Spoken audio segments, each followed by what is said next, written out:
വായനാഭാഗം വെളിപ്പാട് പുസ്തകം 2-ാം അധ്യായത്തിൻ്റെ 12-13 വചനങ്ങളാണ്. വെളിപ്പാട് 2-ാം അധ്യായം 12-13. പെർഗമോസിലെ സഭയുടെ ദൂതന് എഴുതുക, മൂർച്ചയേറിയ ഇരുവായ്ത്തല വാൾ ഉള്ളവൻ അരുളി ചെയ്യുന്നത്, നീ എവിടെ പാർക്കുന്നു എന്നും അത് സാത്താൻ്റെ സിംഹാസനം ഉള്ളയിടമെന്നും ഞാൻ അറിയുന്നു. നീ എൻ്റെ നാമം മുറുകെ പിടിച്ചിരിക്കുന്നു. നിങ്ങളുടെ ഇടയിൽ സാത്താൻ പാർക്കുന്നിടത്ത് തന്നെ എൻ്റെ സാക്ഷിയും വിശ്വസ്തനുമായ അന്തിപ്പാസിനെ കൊന്ന കാലത്ത് പോലും നീ എങ്കിലുള്ള വിശ്വാസം നിഷേധിച്ചിട്ടില്ല. വളരെ സുപ്രധാനമായ ഈ വചനത്തിനായി ദൈവത്തിന് മഹത്വം. പെർഗമോസ് എന്ന് അറിയപ്പെടുന്ന ഒരു ഭൂപ്രദേശം, മലയാളം ബൈബിളിൽ പെർഗമോസ് എന്നാണ് രേഖപ്പെടുത്തിയിട്ടുള്ളത്. ശരിക്കും ഈ സ്ഥലപ്പേര് പെർഗമം എന്നാണ് പറയേണ്ടത്. പെർഗമം എന്ന പദം സവിശേഷമായ ഒരു പ്രശ്നത്തോട് ബന്ധപ്പെട്ട് ലഭിച്ച പേരാണ്. പണ്ട് കാലത്ത് എഴുത്തുഫലകമായി മനുഷ്യൻ മൃഗങ്ങളുടെ തോൽ ഉപയോഗിക്കുമായിരുന്നു. അതിനുവേണ്ടി വളർത്തുന്ന ഇളം കിടാവുകളുടെയോ ആടുകളുടെയോ തോല് സംസ്കരിച്ചെടുത്ത് നമ്മൾ ഈ തുകൽ വാദ്യങ്ങൾ ഉണ്ടാക്കുന്നത് പോലെ ആ തോലിൽ എഴുതുന്ന പതിവുണ്ടായിരുന്നു. അത്തരം തുകൽ എഴുത്ത് രീതി ചിലവേറിയതാണ്. അങ്ങനെയുള്ള തുകൽ നിർമ്മിക്കുന്ന, ആ തുകലിൽ എഴുതുന്ന, സംസ്കരിക്കുന്ന ഒരു കേന്ദ്രം നിലനിന്ന സ്ഥലത്ത്, ആ സ്ഥലത്തിനുണ്ടായ പേരാണ് പെർഗമം. ആ തുകലിന് പറയുന്ന പേര് പാർച്ച്മെൻ്റ് എന്നാണ്. പാർച്ച്മെൻസുകളുടെ ഒരു വിപണി നിലനിന്നിരുന്ന ഭൂപ്രദേശം എന്നർത്ഥത്തിൽ പെർഗമം എന്നീ സ്ഥലത്തിന് പേര് വന്നു. ഈ സ്ഥലത്ത് നമുക്കൊരു സഭയുണ്ടായി. ആ സഭയെ നമ്മുടെ കർത്താവായ യേശുക്രിസ്തു തൻ്റെ ദാസനായ യോഹന്നാനിലൂടെ ഒരാലോചന വഴി ശക്തീകരിച്ച് ഒരു ദൂതറിയിക്കുമ്പോൾ ആ സഭയോട് പറയുകയാണ്, ഇരുവായ്ത്തല മൂർച്ചയേറിയ വാൾ ഉള്ളവൻ നിന്നോട് അരുളി ചെയ്യുന്നത്, ഞാൻ നിന്നെ അറിയുന്നു. നീ എവിടെ പാർക്കുന്നു എന്ന് ഞാൻ അറിയുന്നു. അത് സാത്താൻ്റെ സിംഹാസനമുള്ളിടം എന്ന് അറിയുന്നു. സാത്താൻ്റെ സിംഹാസനമുള്ള ഇടത്ത് നീ നിൽക്കുന്നു എന്നത് പലപ്പോഴും പ്രസംഗകരൊരു കുറവ് പോലെയാണ് പറയുക. നിങ്ങൾ നിൽക്കുന്നത് സാത്താൻ്റെ സിംഹാസനമുള്ളിടത്താണ്. വാസ്തവത്തിൽ അതൊരു കുറവല്ല, അതൊരു ധൈര്യമാണ്. ആ ധൈര്യത്തെ പ്രകീർത്തിച്ചു കൊണ്ട് പറയുക, ഞാനതറിയുന്നു. ഇന്ന് വചനം കേൾക്കുന്നവരെ, ആ അറിവാണ് നമ്മുടെ ബലം എന്നുള്ളത്. നമ്മുടെ അവസ്ഥ അറിയുന്നൊരു യേശു, നാം എവിടെ നിൽക്കുന്നു എന്നറിയുന്നൊരു യേശു, നാം എന്തു ചെയ്യുന്നു എന്നറിയുന്നൊരു യേശു, നമ്മുടെ കർത്താവും രക്ഷിതാവുമായി ഇന്ന് നമ്മുടെ കൂടെ ഉണ്ടെന്നുള്ള ആ ബോധം നമുക്ക് ബലമേകട്ടെ. അത് നമുക്ക് ശക്തി തരട്ടെ. ഏത് സാത്താന്യ കൂടാരങ്ങളിലും അകപ്പെട്ടുപോയ തൻ്റെ ജനത്തിന് തിരിച്ച് ശക്തിയും ബലവും കൃപയും നൽകി അവരെ യഥാസ്ഥാനപ്പെടുത്താൻ കഴിയുന്ന ആ ദിവ്യ ഇടപെടൽ നിങ്ങൾക്ക് കൂടുതൽ ഉന്മേഷം തരട്ടെ എന്ന് ഞാൻ പ്രാർത്ഥിക്കുന്നു. പ്രാർത്ഥനയോടെ ഏതൊരാൾ ഇന്ന് വചനധ്യാനത്തിന് സന്നിഹിതരായിട്ടുണ്ടോ അവരെയൊക്കെ അനുഗ്രഹിക്കാൻ കഴിയുന്നൊരു ദൈവം അതിവിടെ ഇരിക്കുന്നവരെ മാത്രമല്ല, ദൂരത്ത് ഭവനങ്ങളിൽ ഈ ശബ്ദവരിക്കുള്ളിൽ ആരൊക്കെ ഇത് കേൾക്കുന്നു അവർക്കൊക്കെ ഈ രാത്രിയിലെ വചനം അനുഗ്രഹമായി തീരട്ടെ. ജീവൽ പ്രതിസന്ധികളുടെ നടുവിൽ നിരവധി ചോദ്യങ്ങൾ ചോദിച്ചു കൊണ്ടിരിക്കുന്ന നിങ്ങൾക്ക് വചനം ഉന്മേഷദായകമാകട്ടെ, വചനം ചൈതന്യമാകട്ടെ, വചനം രോഗശാന്തിയാകട്ടെ, വചനം ഇതുവരെ കാണാത്ത എല്ലാ പ്രതിസന്ധികളെയും പരിഹരിക്കുന്ന ദൈവിക ഇടപെടലാകട്ടെ.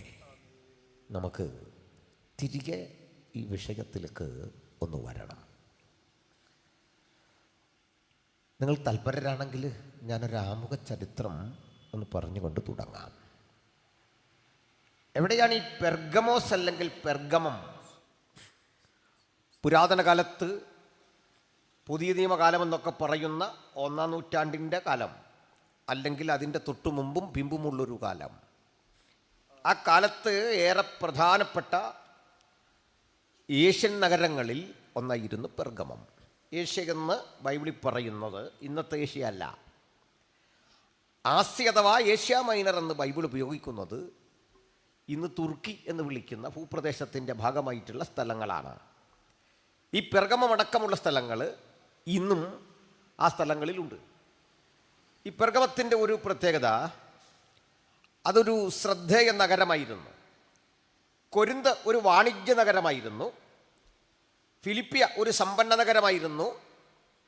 ഈ എഫസോസ് വളരെ പ്രധാനപ്പെട്ട മറ്റൊരു സമ്പന്ന നഗരമായിരുന്നു. എന്നാൽ പെർഗമോസിനെ ശ്രദ്ധേയമാക്കിയത് സമ്പത്തോ മറ്റേതെങ്കിലും സംഭവങ്ങളോ ആയിരുന്നില്ല. ആ നഗരം സംസ്കാര സമ്പന്നമായൊരു സ്ഥലമായിരുന്നു. അൻ ഏഷ്യൻ്റ് കൾച്ചറൽ സെൻറ്റർ എന്ന് വിശേഷിപ്പിക്കാം. പൗരാണികമായ ഒരു സാംസ്കാരിക കേന്ദ്രം. അതിന് രസകരമായ ഒരു ചരിത്രമുണ്ട്. പണ്ട് ലോകത്തിലെ ഏറ്റവും സുശക്തമായ, ഏറ്റവും ശ്രദ്ധേയമായ ഒരു ലൈബ്രറി നിലനിന്നിരുന്ന സ്ഥലം ഈജിപ്തിലെ അലക്സാൻഡ്രിയ ആയിരുന്നു. ബൈബിളിലും അതിന് ചില തെളിവുകളുണ്ട്. അലക്സാൻഡ്രിയക്കാരനായി തിരുവെഴുത്തുകളിൽ വാഗ്വൈഭവമുള്ള അപ്പല്ലോസ്, അലക്സാൻഡ്രിയ വിശാലമായ നിരവധി ലക്ഷക്കണക്കിന് വോളിയം ഗ്രന്ഥങ്ങളെ ഉൾക്കൊള്ളുന്ന ലൈബ്രറി നിലനിന്നിരുന്ന ഒരു സ്ഥലമായിരുന്നു. മക്കൾ എന്തിനാ ചിരിക്കുന്നത്? അങ്കിൾ പറഞ്ഞതിലും തെറ്റുന്നുണ്ടോ? എനിക്ക് തെറ്റിയോ? അലക്സാൻഡ്രിയ അല്ലേ? എന്നാൽ ഇങ്ങോട്ട് ശ്രദ്ധിച്ചിരിക്കണം, കളി പറഞ്ഞിരിക്കരുത് കേട്ടോ. ഞാനോട് എനിക്ക് വല്ലതും തെറ്റിയത് അത് നിങ്ങൾ തിരുത്തുക, എന്നാൽ അതിന് കുഴപ്പമൊന്നുമില്ല. ഇത് കഴിഞ്ഞ് മതി, ഇത് കഴിഞ്ഞ് തിരുത്തണം, കുഴപ്പമില്ല. അപ്പോൾ ഇനി നമ്മൾ പറഞ്ഞു വരുമ്പോൾ അവർക്ക് വേറെ അഭിപ്രായം ഉണ്ടെങ്കിൽ കേൾക്കണ്ടേ, അതുകൊണ്ടാണ്, വഴക്ക് പറഞ്ഞല്ല. അപ്പോൾ ഇത്രയും പൗരാണികമായ ഈ നഗരത്തിൽ ഒരു വലിയ ലൈബ്രറി എന്നൊക്കെ കേൾക്കുമ്പോൾ ഇന്നത്തെ ഒരു ലൈബ്രറി സങ്കല്പമല്ല. കാരണം ഈ പുസ്തകങ്ങളോ ഈ പേപ്പറോ ഒന്നുമില്ല. മറിച്ച് മനുഷ്യനന്ന് എഴുതാൻ ഉപയോഗിച്ചിരുന്നത് ഈജിപ്തിലെ നൈൽ നദിയുടെ തീരത്ത് വിടരുന്ന പാപ്പിറസ് എന്നൊരു ചെടിയുടെ തണ്ടിൽ നിന്ന് ലഭിക്കുന്ന പൾപ്പ് ലംബവും തിരശ്ചീനവുമായി അടുക്കി അമർത്തി അതിനകത്ത് നിന്ന് ഉള്ള ഈ പൾപ്പിനെ സംസ്കരിച്ചെടുക്കുന്ന പാപ്പിറസ് എന്ന ഒരു എഴുത്തുഫലകത്തിലായിരുന്നു ഇന്നത്തെ പേപ്പറിൻ്റെ പഴയ രൂപം. അതന്നും ഇന്നും ലഭ്യമാണ്. അന്നും ഇന്നും അതിന് നല്ല വിലയാണ്. ഈ പാപ്പിറസുകളിൽ എഴുതി അത്തരം ധാരാളം ചുരുളുകൾ സൂക്ഷിച്ചു വച്ചിരിക്കുന്നൊരു പുരാതന ലൈബ്രറി. കോടിക്കണക്കിന് വോളിയം ബുക്ക് അവിടെയുണ്ട്. ഖലീഫ ഉമർ ലോകം ഭരിക്കുന്ന കാലത്ത്, അല്ലെങ്കിൽ സൗദി അറേബ്യ ഭരിക്കുന്ന കാലത്ത്, അറേബ്യൻ ഭരണാധികാരിയായി 3-ാം ഖലീഫയാകുന്ന ഉമർ അധികാരമേറ്റ് കഴിഞ്ഞ് ഉമറിൻ്റെ ഒരു സേനാനായകൻ അലക്സാൻഡ്രിയയിലേക്ക് ചെല്ലുകയും ഈ ലൈബ്രറിക്ക് തീയിടുകയും ചെയ്തു. തീയിട്ട ലൈബ്രറി ഏകദേശം 3-3.5 മാസം നിന്ന് കത്തി എന്ന് പറയുമ്പോൾ ഇവിടെ ഉള്ള ഗ്രന്ഥച്ചുരുളുകളുടെ ഒരു അസുലഭമെന്ന് വിശേഷിപ്പിക്കാവുന്ന, അല്ലെങ്കിൽ ശ്രേഷ്ഠമെന്ന് വിശേഷിപ്പിക്കാവുന്ന ആ സ്റ്റോക്ക് അത് എത്രയായിരുന്നു എന്ന് നിങ്ങളൊന്ന് ചിന്തിക്കാൻ കഴിയുന്നതിനപ്പുറത്താണ്. അതുവരെ ഇത് ലോകത്തിൻ്റെ വിജ്ഞാന കേന്ദ്രമായിരുന്നു അലക്സാൻഡ്രിയ. പഴയ നിയമത്തിൻ്റെ കയ്യെഴുത്തു പ്രതികൾ, അതുപോലെ തന്നെ പുതുനിയമത്തിൻ്റെ പല എഴുത്തുകുത്തുകൾ സഭകൾക്ക് നടത്തിയിരുന്ന രേഖകളൊക്കെ ഈ ലൈബ്രറിയിൽ ഉണ്ടായിരുന്നു. ഇതൊക്കെ തീയിട്ട് നശിപ്പിച്ചു. അത് ശേഷമുള്ളൊരു കാര്യമാണ്. ഏതാണ്ട് 700-800 ആകുമ്പോൾ ഈ ക്രിസ്തുവിന് 800 വർഷത്തിനൊക്കെ ശേഷമുള്ള സംഭവമാണ്. പക്ഷെ അതല്ല വിഷയം. മറ്റൊരു പ്രധാന വിഷയമുണ്ട്. ആ വിഷയം ഈ പെർഗമവുമായി ബന്ധപ്പെട്ട ഇവിടെ ഭരിച്ചിരുന്ന യുമനസ് എന്ന ഒരു രാജാവ് ഉണ്ടായിരുന്നു. ഈ പെർഗമം ഭരിച്ച യുമനസ് എന്ന രാജാവ് തീരുമാനിച്ചു, ഈ അലക്സാണ്ട്രിയയിലെ ലൈബ്രറിയേക്കാൾ വലിയൊരു ലൈബ്രറി തനിക്ക് ഉണ്ടാക്കണം. തീർച്ചയായിട്ടും അത് വിജയിക്കും. കാരണം താഴെ മനോഹരമായൊരു നദിയാണ്. ആ നദി, അതിൻ്റെ ഓരത്ത് നിന്ന് വിശാലമായൊരു മല. ആ മലക്ക് ഏകദേശം 1200 അടി ഉയരമുണ്ട്. ആ മലമുകളിലാണ് പെർഗമ സ്ഥിതി ചെയ്യുന്നത്. അവിടെ ഈ വിജ്ഞാന കേന്ദ്രം സ്ഥാപിച്ചാൽ ലോകത്തിന് മുഴുവൻ ശ്രദ്ധ ആകർഷിക്കുന്ന നിലയിലാണ്. ഒരു 15 കിലോമീറ്റർ ദൂരത്തേക്ക് നോക്കിക്കഴിഞ്ഞാൽ അങ്ങകലെ മെഡിറ്ററേനിയൻ കടൽ കാണാം. ആ മെഡിറ്ററേനിയൻ കടലിൽ കൂടി കടന്നു പോകുന്ന കപ്പലുകളിലിരിക്കുന്ന ആളുകൾക്ക് മലമേലിരിക്കുന്ന ഈ പട്ടണം കാണാം. ഈ പട്ടണം ആകർഷണീയമാ, മനോഹരമാ. അതിനുവേണ്ടി അദ്ദേഹം ചെയ്തത്, അലക്സാണ്ട്രിയൻ ലൈബ്രറിയുടെ ചുമതല വഹിക്കുന്ന ആ പുസ്തകത്തിൻ്റെ മുഴുവൻ അധികാരിയായ, അല്ലെങ്കിൽ ലൈബ്രറിയൻ നമ്മൾ വിളിക്കുന്ന ആളിന് കൂടുതൽ പണം കൊടുത്തുകൊണ്ട് ഇങ്ങോട്ട് കൊണ്ടുവന്നു. പക്ഷെ അയാൾ പിടിക്കപ്പെട്ടു. ഈജിപ്തിലെ ചക്രവർത്തി അയാളെ തടവിലാക്കി. ടോളമി തടവിലാക്കുക മാത്രമല്ല, ഇനി ഒരു പാപ്പിറസിൻ്റെ ഷീറ്റും പെർഗമത്തേക്ക് കയറ്റി അയക്കാൻ പാടില്ല. അവരെ എഴുത്തും വിജ്ഞാനമൊക്കെ ഇവിടം കൊണ്ട് തീരണം. അങ്ങനെ പേപ്പർ അല്ലെങ്കിൽ അന്നത്തെ പാപ്പിറസിൻ്റെ ഡിസ്ട്രിബ്യൂഷൻ ഏതാണ്ട് നിർത്തിവെച്ചു. പകരം ഇവർ കണ്ടെത്തിയ ഒരു എഴുത്തുവിദ്യയാണ് ഈ പെർഗമം എന്ന പേരിന് കാരണമായി തീർന്ന പാർച്ച്മെൻറ്റ്സ് അഥവാ മൃഗത്തോലിലെ എഴുത്ത്. എന്തിനാ ഇതൊക്കെ പറഞ്ഞെന്നറിയോ? ഇത് കേട്ടാൽ നിങ്ങൾക്ക് പെട്ടെന്നൊരു രോഗശാന്തിയൊന്നും വരില്ല എന്ന് എനിക്കറിയാം, ഒരു അത്ഭുതമൊന്നും പെട്ടെന്ന് സാധിക്കില്ലെന്ന് എനിക്കറിയാം. പക്ഷെ ഒരു വിഷയത്തിന് തെളിവ് തരാനായിട്ടാണ്. എന്താണെന്നറിയണ്ടേ? ഈ തുകൽ ധാരാളമായതോടുകൂടി ഇത് പാപ്പിറസിനേക്കാൾ കാലദൈർഘ്യത്തോടെ വിവരം ശേഖരിക്കാൻ കഴിയുന്ന ഒന്നായി. മൃഗത്തോൽ എഴുതിയാൽ ഈ ചെടിയിൽ നിന്ന് കിട്ടുന്ന അസംസ്കൃത വസ്തുവിനേക്കാൾ ഇത് ലാസ്റ്റ് ചെയ്യും. ഈ ചുരുളിന് ഡിമാൻഡായി. ഇതിലെഴുതുന്ന ശീലം സർവ്വസാധാരണമായി. അത് ചിലവേറി. അപ്പം അങ്ങനെ ചിലവേറുമ്പോൾ മൃഗങ്ങളെ കിട്ടണം ധാരാളം, അല്ലെങ്കിൽ വലിയ പ്രയാസമാണ്. പുതിയ നിയമത്തിൻ്റെ 27 പുസ്തകമൊക്കെ പണ്ട് മൃഗത്തിൻ്റെ തോലിൽ എഴുതണമെങ്കിൽ എത്ര ആടിനെ കൊല്ലണമെന്ന് ചിന്തിച്ചിട്ടുണ്ടോ? ഞാനിതൊരിടത്ത് ക്ലാസ് എടുത്തപ്പോൾ കേട്ട പാർട്ടി പറയാം, ഞാനതെല്ലാം ചിന്തിക്കുന്ന ആ ആടിൻ്റെ മാംസമൊക്കെ എങ്ങോട്ട് പോയെന്നാണ്. ഒരാൾ പറഞ്ഞ എത്ര കാളക്കിടാവിനെ കൊല്ലണം ഒരു പുതിയ നിയമം തയ്യാറാക്കാൻ? അത്തരം ഒരു പുതിയ നിയമം കൊണ്ട് ഇനി പഴയ നിയമം കൂടെ ചേർത്തൊരു സമ്പൂർണ്ണ ബൈബിളാണെങ്കിൽ നമുക്ക് ഇത്രയും പേര് നോക്കിയാൽ ഒരു ബൈബിൾ കൊണ്ട് യോത്തിന് വരാൻ പറ്റില്ല. ഓരോ ചുരുളുകളാണ്, ഓരോ അധ്യായത്തിൻ്റെ ചുരുൾ വേണം. സങ്കീർണമായൊരു പ്രക്രിയയാണ്. അതിനാണ് ആലയത്തിൽ തന്നെ പണ്ടിത് സൂക്ഷിച്ചത്. യേശു പതിവ് പോലെ പള്ളിയിൽ ചെന്നു. അവൻ പുസ്തക ചുരുൾ തുറന്നു, അത് വായിച്ചിട്ട് തിരികെ അവിടെ വച്ചു. കാരണം എന്താ? ഇന്നൊക്കെയാണ് നമ്മുടെ നാട്ടിൽ കിടന്ന് കൊണ്ടുവന്ന് നോക്കൂലി മേടിക്കാൻ യൂണിയൻകാർ വരും. കണ്ടോ, അന്നത്തേക്ക് സ്ഥിതി. ദൈവം നമുക്ക് ഈ പുസ്തകമാക്കി തന്ന വളരെ നന്നായി. അന്നത്തേക്ക് ഒരു സ്ഥിതി അതാണ്. മെമ്പർ ഇവിടെ കണ്ടുണ്ടല്ലേ, പ്രശ്നം ഉണ്ടാക്കുമോ? ഇല്ല, കുഴപ്പമില്ല. സോറി, പറഞ്ഞു വന്നത് ഇങ്ങനത്തെ ഒരു പരിസ്ഥിതി പണ്ടുണ്ടായിരുന്നു. അപ്പോൾ അതിനെ ഇന്ന് കാണുന്നൊരു നിലയിലേക്ക് രൂപപ്പെടുത്തിയ അഭിവൃദ്ധിജനകമായ ചരിത്രം ഒത്തിരിയുണ്ട്. അതും പറയേണ്ടതുണ്ട്. കാരണം ഈ പുസ്തക രൂപത്തിൽ ആദ്യം മഷി പുരണ്ട് നമ്മുടെ കയ്യിലെത്തിയ കൃതിയും ബൈബിളാണ്. കമ്പ്യൂട്ടറിലാദ്യം കമ്പ്യൂട്ടറൈസ് ചെയ്യപ്പെട്ട കൃതിയും ബൈബിളാണ്. പാർച്ച്മെൻറ്റ്സിലാദ്യം എഴുതിയതും പാപ്പിറസിൽ എഴുതിയതും ഒക്കെ ബൈബിളാണ്. എന്തിന് മലയാളത്തിലേക്ക് അച്ചടി വന്നപ്പോൾ അച്ചടി മഷി ആദ്യം പുരണ്ടതും ബൈബിളിലാണ്. ഒരുപക്ഷെ അച്ചടി വിദ്യ ഗുഡൻസ്ബർഗ് കണ്ടുപിടിക്കുന്നത് തന്നെ ബൈബിളിൻ്റെ അച്ചടിക്ക് ഏറ്റവും അധികം പ്രാധാന്യത ഉണ്ടായത്. അതൊക്കെ മറ്റൊരു വിഷയം. ഈ പാർച്ച്മെൻറ്റ്സ്, അതിലെ എഴുത്തുകൾ ശക്തമായപ്പോൾ ഇത് മറ്റൊരു രൂപത്തിലും പ്രയോജനപ്പെട്ടു. ദീർഘവർഷങ്ങളിരിക്കുന്ന ഇത്തരം എഴുത്തുകളിൽ ഈ ഭൂപ്രദേശത്തിൻ്റെ പലയിടങ്ങളിലുള്ള മാന്ത്രികന്മാർ മാന്ത്രിക രഹസ്യങ്ങളെ എഴുതാൻ പദ്ധതി കിട്ടും. കാരണം കാലഹരണപ്പെടാതെ അവിടെ ഇരിക്കും. അത് വിറ്റാൽ വലിയ പണം കിട്ടും. ഈ മാന്ത്രിക ഗ്രന്ഥങ്ങൾക്ക് വലിയ വിലയാണ്. അനാവശ്യമായി മനുഷ്യരാരും അതിൽ തൊടില്ല. ഒരുതരം ഭയം നിമിത്തം മന്ത്രതന്ത്രങ്ങൾ എഴുതി വച്ചിരിക്കുന്ന ഈ ചുരുളുകൾക്ക് വലിയ വിലയായി. ആ ചുരുളുകൾ ആരും അപകരിച്ചുകൊണ്ട് പോകാതിരിക്കാൻ ഇതിനോട് ചേർത്ത് സർപ്പങ്ങളുമായി ബന്ധപ്പെട്ട കഥകൾ പരന്നു. ചിലപ്പോഴൊക്കെ പറയാൻ തുടങ്ങി, ഈ ഗ്രന്ഥങ്ങൾ സൂക്ഷിച്ചിരിക്കുന്ന ഇടത്ത് നാഗങ്ങളെ കാവലാക്കിയിരിക്കുകയാണ്. പണം വിടർത്തിയാടുന്ന നാഗങ്ങളുടെ നടുവിലൂടെ വേണം നിങ്ങൾ പെർഗമോസിലെ ഈ ഗ്രന്ഥപ്പുരക്കകത്ത് കടക്കാൻ.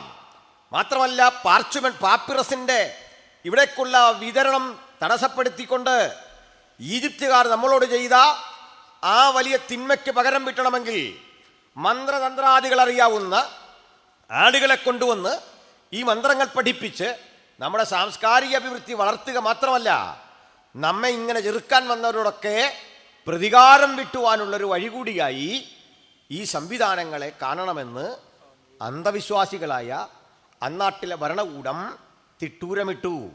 പരിണിത ഫലമായിട്ട് തങ്ങൾ ഈ സംവിധാനങ്ങൾ ഉപയോഗിച്ചുകൊണ്ട് ഈ നാഗങ്ങളെ കാവലിരുത്തിക്കൊണ്ട് എന്ന് പ്രചരിപ്പിച്ചുകൊണ്ട് അതിനുള്ളിലേക്ക് പ്രവേശിക്കുന്നവർക്ക് കനത്ത ഫീസ് ഈടാക്കിക്കൊണ്ട് കുറേ കഴിഞ്ഞപ്പോൾ എല്ലാവരെയും അമ്പരപ്പിച്ചുകൊണ്ട് വൈദ്യശാസ്ത്രം അവിടെ വളർന്നു. തൊട്ടടുത്ത മെഡിക്കൽ കോളേജിൽ നിങ്ങൾ ചെന്നാൽ അവിടെ ഒരു പ്രതിമ കാണാം. കോട്ടയത്തുണ്ട്, തിരുവനന്തപുരത്തുകൊണ്ട് മെഡിക്കൽ കോളേജുകളുടെ മുമ്പിൽ ഒരു മനുഷ്യൻ്റെ പ്രതിമ കാണാം. ഹിപ്പോക്രാറ്റസ് എന്ന പേര്. അയാൾ ഇവിടുത്തുകാരനായിരുന്നു. ആ ഏതൊരു ഡോക്ടറും ഈ ഓത്തെടുത്തുകൊണ്ട്, ഈ പ്ലഡ്ജ് എടുത്തുകൊണ്ട് വേണം ഡോക്ടറാകാൻ. MBBS പാസ്സാകുന്നൊരു കുട്ടി ഇപ്പോഴും ഈ ആധുനിക ചികിത്സാരംഗം ഇത്രയും വളർന്നിട്ടും ഹിപ്പോക്രാറ്റസിൻ്റെ സത്യപ്രതിജ്ഞ ചെയ്ത് വേണം ഈ സ്റ്റെതസ്കോപ്പ് കയ്യിലെന്താൻ. മറ്റൊരു കാര്യം കൂടി പറയാം. ഈ സ്ഥലത്താണ് ആധുനിക വൈദ്യശാസ്ത്രത്തിൻ്റെ പഴയ രൂപം.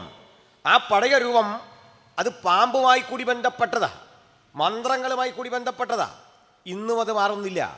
നിങ്ങൾ മെഡിക്കൽ കോളേജിൻ്റെ ഒരു ലോഗോ പരിശോധിക്കുക, അല്ലെങ്കിൽ ഇതുവഴി പോകുന്ന ഒരു ആംബുലൻസിൻ്റെ ആ ആംബുലൻസിൽ പതിപ്പിച്ചിരിക്കുന്നൊരു ലോഗോ നോക്കുക. ഒരു പാമ്പും വടിയും നിങ്ങൾക്ക് കാണാം. എവിടെ നിന്നുണ്ടായി?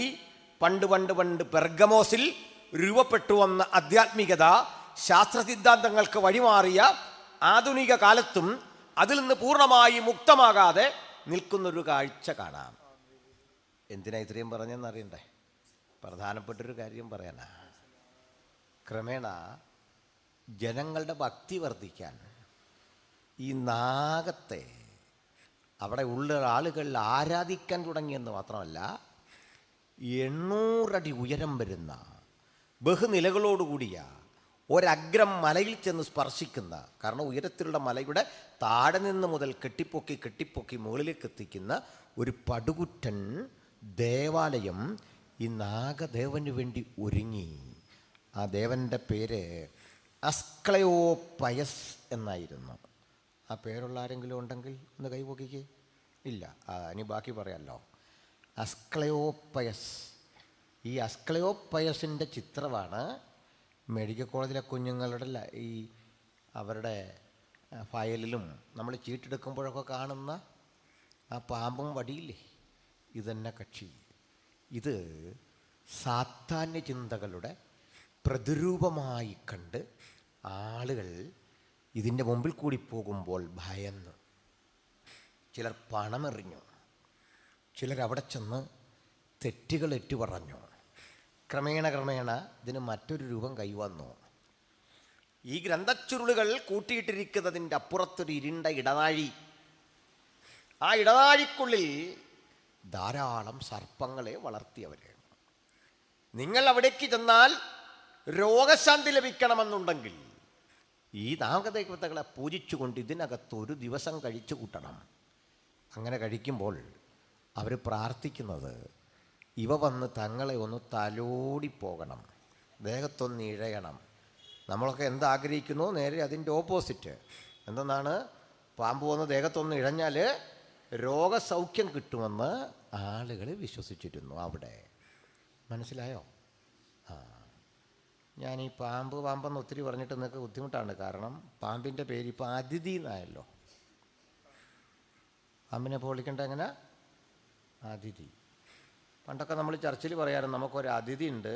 ഇപ്പോൾ അത് പറയില്ല. അതിഥി ഉണ്ടെന്ന് പറഞ്ഞാൽ നമ്മൾ ഈ റെസ്ക്യൂവിന് ആളിനെ വിളിക്കും, ഓഫീസേഴ്സ് വരും, വിഷയമാവും അല്ലേ. പേരൊക്കെ മാറിപ്പോയി കാലം കഴിഞ്ഞപ്പോൾ. അതൊക്കെ പോട്ടെ. ഇത്രയും ഞാൻ പറഞ്ഞത് ഒരു സുപ്രധാന കാര്യം പറയാനാണ്. ഒരല്പം കൂടെ എഫക്റ്റ് തന്നാലും കൊള്ളാം കേട്ടോ. ശ്രദ്ധിക്കുന്നുണ്ടോ?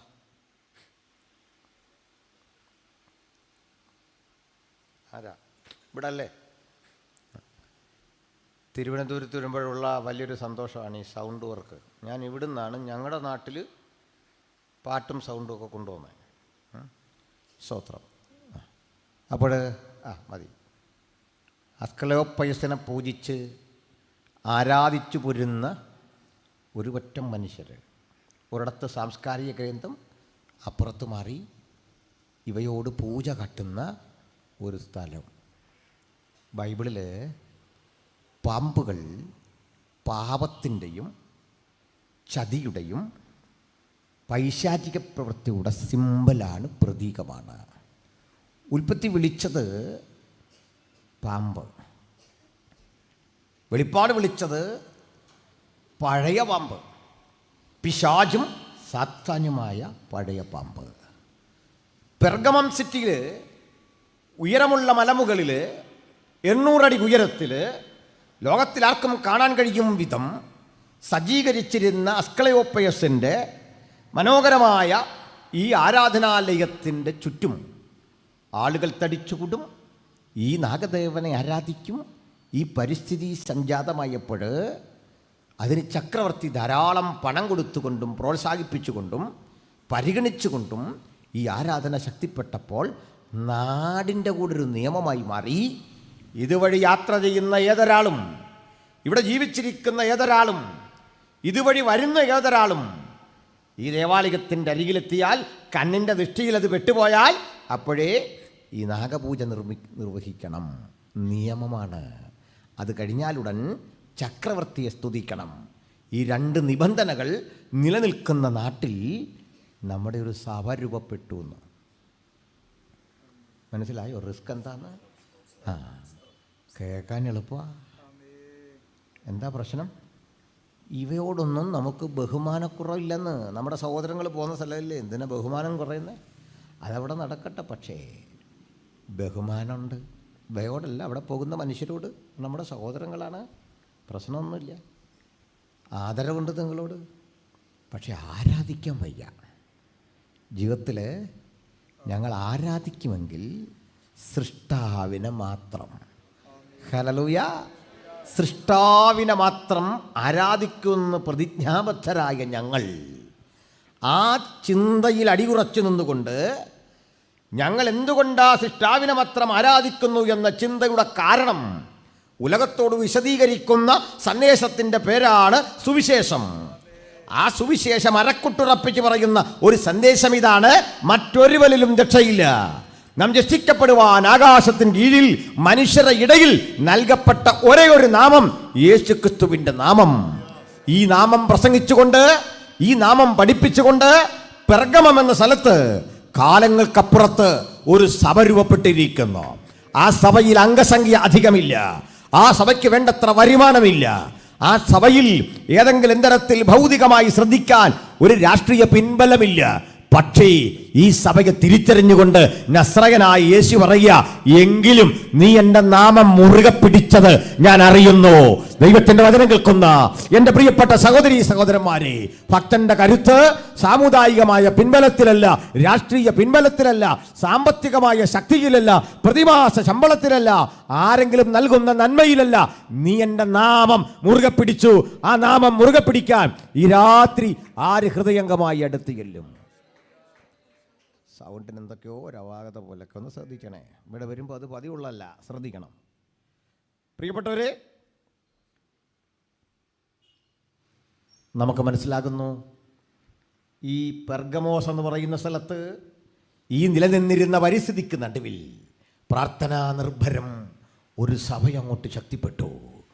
ഒരു കാര്യം ഉറപ്പാ, അദൃശ്യ ലോകത്തിലെ ഇത്തരം ദുഷ്ടശക്തികൾ വാസ്തവത്തിൽ മനുഷ്യനെ വഞ്ചിച്ചുകൊണ്ട് മാനവരാശിയെ മുഴുവൻ തകർത്ത ഏതന്യ ജീവിതത്തിൽ പണ്ട് ആദം ഹൗവമാർക്ക് അവരുടെ ആത്മീക ജീവിതത്തിന് വഴിത്തിരിവ് സൃഷ്ടിച്ചുകൊണ്ട് പാപസംബന്ധമായ പ്രവൃത്തികളിലേക്ക് മനുഷ്യരാശിയെ മുഴുവൻ തള്ളിവിട്ട് അവരുടെ തേജസ് നഷ്ടപ്പെടുത്തി, അവരുടെ ഏതന്യ ജീവിതാവസ്ഥകൾ നഷ്ടപ്പെടുത്തി, അവർ നിരാകരിക്കപ്പെട്ട ഇടത്ത് ഇതാ പെർഗമോസ് ഒരു ബദൽ ചിന്തയായി അപ്പുറത്ത് നിൽക്കുന്നു. അത് പെർഗമോസിൽ മാത്രമല്ല, ലോകത്തിൻ്റെ പലയിടങ്ങളിൽ അസ്കലോപ്പയസ് സൗഖ്യത്തിൻ്റെ നാഥനായി നിൽക്കുമ്പോൾ മറുവശത്ത് തിരുവെഴുത്ത് ചൂണ്ടിക്കാണിച്ചുകൊണ്ട് ഒരു ബദൽ നമ്മളും അവതരിപ്പിക്കുന്നു. ഇതാ ഗിലയാദിൽ ഒരു വൈദ്യൻ, ഗിലയാദിൽ വൈദ്യനില്ലയോ, അവിടെ സുഗന്ധ തൈലമില്ലയോ?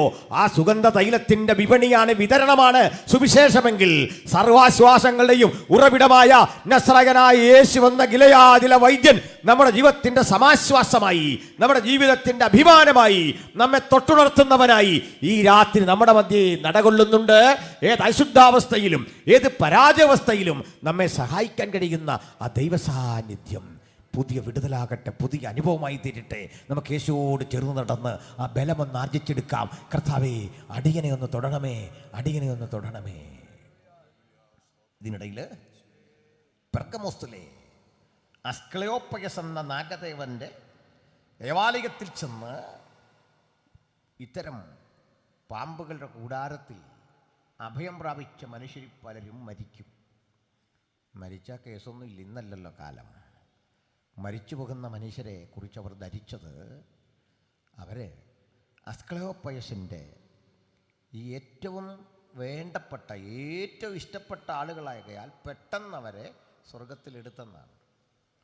മനസ്സിലായില്ല? അപ്പോൾ പിന്നെ ചത്താലും പ്രശ്നമില്ല, വിഷയമൊന്നുമില്ല. ചാകുന്നത് പുണ്യമാണ്. ഇതിൻ്റെ ദംശനമറ്റ് മരിക്കുന്നതെന്തോ പുണ്യമാണ്, അതിനെ പൂജിക്കുന്നതെന്തോ പുണ്യമാണ്. ഇന്ന് നമ്മുടെ എല്ലാം മാനസികാവസ്ഥയിൽ നിന്ന് ആ ഒരു നിലയിലേക്ക് പതുക്കെ മാറ്റിക്കൊണ്ടിരിക്കുക. അത് ഭയക്കേണ്ട ജീവിയല്ലെന്നും അതിനെന്തൊക്കെയോ ഗുണങ്ങളുണ്ടെന്നും അത് നമ്മളെ കണ്ടാൽ ഇങ്ങനെ നിൽക്കുകയാണെന്നും അത് വെറുതെ അവിടെ നിന്നിട്ട് പോവുകയാണെന്നും ഒക്കെ പറഞ്ഞ് ഒത്തിരി കഥകൾ ഇന്ന് കേൾക്കാം. കുട്ടികൾ സ്വന്തമായിട്ട് നമ്മൾ ഉണ്ടാക്കിയതെല്ലാം നശിപ്പിക്കുക, അങ്ങനല്ലേ? ഇതെല്ലാം കയറി നശിപ്പിക്കുക. ആന വാഴയും പ്ലാവൊന്നും വെക്കുന്നില്ല. ആനയുടെയൊക്കെ എണ്ണം പെരുകി, മനുഷ്യനെ കൊല്ലുകയാണത്. മറ്റ് ജീവജാലങ്ങളുടെ എണ്ണം പെരുകി. ഈ കാഴ്ചപ്പാടുകളിലൊക്കെ മാറ്റം ഉണ്ടാകണം. ഇനി വരുന്ന ഭരണാധികാരികൾ ഇത്രയൊക്കെ വാഗ്ദാനം കൊണ്ട് അങ്ങോട്ട് വരണ്ട, ഞങ്ങളുടെ പ്രാണനെ സംരക്ഷിക്കണം. അതിന് വല്ലതും ഉണ്ടോ? മനുഷ്യൻ്റെ പ്രാണൻ സുപ്രധാനമാണെന്ന്. ഈ വിഷജീവികളിൽ നിന്നൊക്കെ മനുഷ്യൻ്റെ പ്രാണൻ സുപ്രധാനമാണ്. അവയെ നിങ്ങൾ കൊണ്ടുപോയി എവിടെയും വളർത്ത്. ഞങ്ങളുടെ മുൻ MLA, എൻ്റെ സ്നേഹിതൻ, ഞങ്ങൾ രണ്ടുപേരും നാട്ടുകാരാണ്, മുൻ MLA PC ജോർജായിരുന്നു. അപ്പോൾ ഞങ്ങളുടെ നാട്ടിലൊരു വലിയ വിഷയം ഉണ്ടായി, ധാരാളം തെരുവ് നായ്ക്കൾ. അപ്പോഴാണ് ഈ മനേകാ ഗാന്ധി ഈ തെരുവ് നായ്ക്കളെ കൊല്ലുന്നതിനെക്കുറിച്ചൊക്കെ ചർച്ച വന്നപ്പോൾ അദ്ദേഹം പറഞ്ഞു, ഒരു കാര്യം ചെയ്യും, നമുക്കൊരു 5-6 തീവണ്ടി ബുക്ക് ചെയ്തിട്ട് ഇതിനെല്ലാം കയറ്റി അങ്ങോട്ട് വിടാം, അവർ കൊണ്ട് വളർത്തട്ടെ. ഈ പേപ്പട്ടിയെല്ലാം കൊണ്ട്. ഇതെന്തിനാ പറഞ്ഞറിയണ്ടേ? നായ്ക്കൾ, നാഗങ്ങൾ, ആനകൾ, ഇതൊക്കെ ആവശ്യത്തിന് വേണം. ഇതൊക്കെ മനുഷ്യന് പ്രകൃതി നിലനിൽക്കാൻ ഇതൊക്കെ വേണ്ടെന്നൊന്നും അഭിപ്രായമില്ല. പ്രകൃതിയെ ഏറ്റവും അധികം സംരക്ഷിക്കുന്ന മനുഷ്യനാണ്. മനുഷ്യൻ അവൻ്റെ ആഹാരത്തിന് ആവശ്യമുള്ളത് എടുക്കുന്നത്, നശിപ്പിച്ച് കളയുന്നില്ല, പുതിയത് പ്ലാന്റ് ചെയ്യുക. കാരണം മനുഷ്യനാണ് സൃഷ്ടിയുടെ മകുടം. മനുഷ്യനാണ് ഈ ജീവജാലങ്ങളുടെയൊക്കെ നിയന്ത്രണത്തിന്, പരിപാലനത്തിനും തയ്യാറെടുക്കുന്നത്. മറ്റേയൊക്കെ നാച്ചുറലാണ്. അതായത് നമ്മുടെ ലീ ചാറ്റ്ലിയൻ എന്ന പേരുള്ള ഒരു ഭൗതിക ശാസ്ത്രജ്ഞനുണ്ടല്ലോ, ചില കുട്ടികൾ ലേ ഷാറ്റ്ലിയർ എന്നാണ് പറയുക. അദ്ദേഹം പറയുന്നൊരു സിദ്ധാന്തമുണ്ട്. ലീ ചാറ്റ്ലിയൻ തിയറി എന്താണെന്ന് അറിയണ്ടേ? പരിസ്ഥിതി ഘടകങ്ങളുടെ മാറ്റം മുഖേന നമ്മുടെ ഈക്വലിബ്രിയം തകരുമ്പോഴൊക്കെ പ്രകൃതി പുതിയ പുതിയ ഈക്വലിബ്രിയം സൃഷ്ടിച്ചുകൊണ്ടിരിക്കും.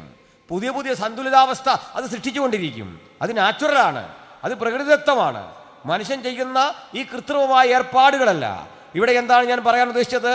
പെർഗമം ഉയർത്തിയത് ദൈവസന്നിധി ജീവിച്ചിരുന്ന മനുഷ്യരെ, ആ മനുഷ്യർക്ക് കൊടുത്തിരുന്ന ജീവിത സൗകര്യങ്ങൾക്കപ്പുറത്ത് ഏറ്റവും നിഷിദ്ധമായ, ഭീകരമായ ജീവജാലങ്ങളെ പ്രകീർത്തിച്ചുകൊണ്ട് ചികിത്സാ സംവിധാനങ്ങൾ അതുമായി ബന്ധപ്പെടുത്തിക്കൊണ്ട് ഉണ്ടാക്കിയെടുത്ത ആ ദേവാലയങ്ങൾ ഭയജനകമായ പ്രതിസന്ധി സമൂഹത്തിന് സൃഷ്ടിച്ചപ്പോൾ നോക്കണം, ഞാനൊരു കാര്യം ഉറപ്പോടെ പറയാം, ഇത്തരത്തിലെ ദുരാചാരങ്ങൾക്ക്, അനാചാരങ്ങൾക്ക്, അന്ധവിശ്വാസങ്ങൾക്ക് തടയിടാൻ കെൽപ്പുള്ള ഉലകത്തിലെ ഉജ്ജ്വലമായ സിദ്ധാന്തത്തിന്റെ പേരാണ് സുവിശേഷം.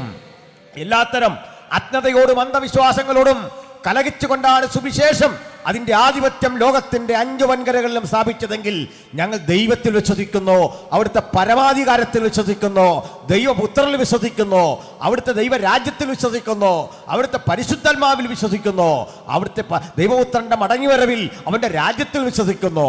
അതിന് പുറത്തുള്ള വിശ്വാസധാരകളെ, കാഴ്ചപ്പാടുകളെ, മാനവീയ വിരുദ്ധമായ ചിന്തകളെ, അന്ധവിശ്വാസങ്ങളെ ഒക്കെ ദൂരീകരിച്ചുകൊണ്ട് മനുഷ്യനെ പരിഷ്കൃതിയുടെ ആധുനികമായൊരു ബോധത്തിലേക്ക് നയിക്കാൻ സുവിശേഷമാണ് ഇടപെട്ടത്. അതിവിടെ മാത്രമല്ല, ലോകത്തിന്റെ സകല മണ്ഡലങ്ങളിലും സുവിശേഷം അതിൻ്റെ കൃത്യമായ ഇടപെടലുകൾ അന്ന് നടത്തുന്നത് ഇന്നും തുടർന്നുകൊണ്ടിരിക്കുകയാണെങ്കിൽ ഈ രാത്രി വചനം പ്രസംഗിക്കുമ്പോൾ ഞങ്ങൾ കേവലമായ ആത്മരക്ഷയുടെ ഒരു ദൂത് എന്നത് മാത്രമല്ല ഈ പറയുന്നത്. മനുഷ്യ ജീവിതത്തിന്റെ സമഗ്രമായ മാറ്റത്തിന് ഹേതു യേശുക്രിസ്തുവിന്റെ സുവിശേഷമാണ്. ആ സുവിശേഷത്തിന്റെ പവിത്രത, അതിന്റെ മഹനീയത, അതിന്റെ സത്യസന്ധത, അതിനെ ഈ രാത്രി ഒരിക്കൽ കൂടി ഉയർത്തിക്കൊണ്ട് ഇപ്രകാരം പറയട്ടെ: മറ്റൊരുവനിലും രക്ഷയില്ല. നാം രക്ഷിക്കപ്പെടുവാൻ ആകാശത്തിന് കീഴിൽ മനുഷ്യരുടെ ഇടയിൽ നൽകപ്പെട്ട ഏക നാമം കർത്താവായ യേശുക്രിസ്തുവിന്റെ ശ്രേഷ്ഠനാമം. ഹല്ലേലൂയ. ഇത് പറയാൻ ഒരു കാര്യമുണ്ട്. ഞാൻ വികാസം ഓർമ്മപ്പെടുത്തിയല്ല, ഈ ഡിബേറ്റുകളെ കുറിച്ചൊന്നും ഇങ്ങനെ പ്രസംഗിക്കാറില്ല. അതൊക്കെ അതിൻ്റെ വഴിക്ക് ആരോടും പിണങ്ങിയൊന്നും ചെയ്യുന്ന കാര്യമല്ല. തന്നല്ല, ഞങ്ങൾ മുൻകൈ എടുത്താൽ ഇതൊന്നും ചെയ്യുന്നു. ഞങ്ങളെ ഇത്തരം പ്രോഗ്രാമുകളിലേക്ക് ക്ഷണിക്കുമ്പോൾ പ്രതിവാദം പറയാൻ പോകുന്നതാണ്. ഇപ്പം ഞങ്ങളും ഇത്തരം പ്രോഗ്രാമുകൾ അനൗൺസ് ചെയ്യാറുണ്ട്, ആരും വരാറില്ല. എന്നോട് അടുത്ത കാലത്ത് ഒരാൾ ചോദിച്ചു, ഇപ്പോൾ ഡിബേറ്റ് ഒന്നും ഇല്ലേ? ഞാൻ പറഞ്ഞു, അതിപ്പോൾ ഒറ്റയ്ക്ക് നിന്ന് സമൂഹഗാനം പാടാൻ പറ്റുമോ? പറഞ്ഞു, പറ്റില്ല. എത്ര ശ്രമിച്ചാലും ഒറ്റയ്ക്ക് സമൂഹഗാനം പാടാമോ? ഇല്ല. ഒറ്റയ്ക്ക് ഗ്രൂപ്പ് ഡാൻസും കളിക്കാൻ പറ്റില്ല. ഇപ്പോൾ ആരും വരുന്നില്ല. ഇപ്പോൾ ഞങ്ങളിവിടെ നിൽപ്പുണ്ട്, എങ്ങും പോയിട്ടില്ല. എന്താണെന്നറിയണ്ടേ? സുവിശേഷം സ്ഥാപിച്ചതും അതിൻ്റെ ഉപദേശങ്ങളുമെല്ലാം പണ്ട് കാലം മുതലേ തുടങ്ങിയ സംവാദങ്ങളാണ്. 3 പ്രധാന സംവാദകർ ബൈബിളിലുണ്ടായിരുന്നു. ഒരാൾ അപ്പല്ലോസാണ്, ഒരാൾ പൗലൂസാണ്, ഒരാൾ ബർണ്ണവാസാണ്. 3 പേരും 3 തരത്തിലാണ്. അതിലൊന്ന് അപ്പല്ലോസ്. ഓരോരുത്തരെടുത്താൽ ഒരുവനെക്കുറിച്ച് പറയാ, അവൻ അവരെ മിണ്ടാതാക്കി. ഒരാളുടെ ശൈലി മിണ്ടാതാക്കും എതിരാളിയെ. അടുത്ത ആൾ വന്നിട്ട് പറയാണ്, അവരെ പരസ്യമായി ഖണ്ഡിച്ചു കളഞ്ഞു. ഒരുതം മിണ്ടാതാക്കി, പിന്നാലെ വന്നാൾ ഖണ്ഡിച്ചു കളഞ്ഞു. ഇനി ഒരാൾ വന്നിട്ട് ക്രിസ്തു തന്നെ ദൈവപുത്രനെന്ന് തെളിയിച്ചു. എൻ്റെ സഹോദരൻ അനിൽകുമാർ അയ്യപ്പനും രാഹുൽ ഈശ്വറുമായിട്ട് തിരുവനന്തപുരത്ത് ഈ ആഴ്ച ഒരു ഡിബേറ്റ് ഉണ്ട്. ഞങ്ങളെല്ലാം ദൈവം ഏൽപ്പിച്ചൊരു ജോലി ഇതാണ്.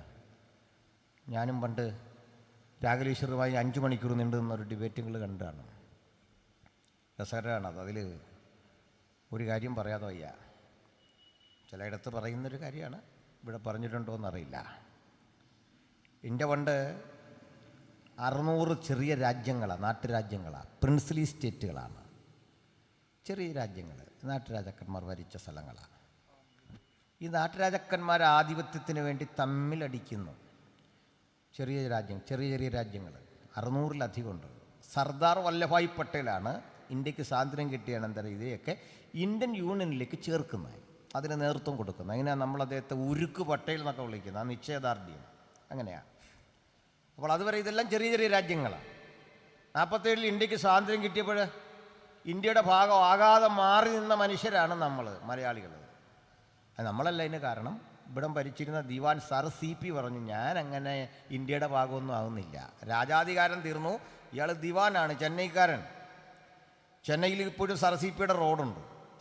സർ CP പറഞ്ഞു, ഞങ്ങൾ അങ്ങോട്ടില്ല, ഞങ്ങൾ ഇതൊരു സെപ്പറേറ്റ് രാജ്യമാക്കിയിട്ട് അമേരിക്ക പോലെ ഇത് കൊണ്ടുപോകുന്നു.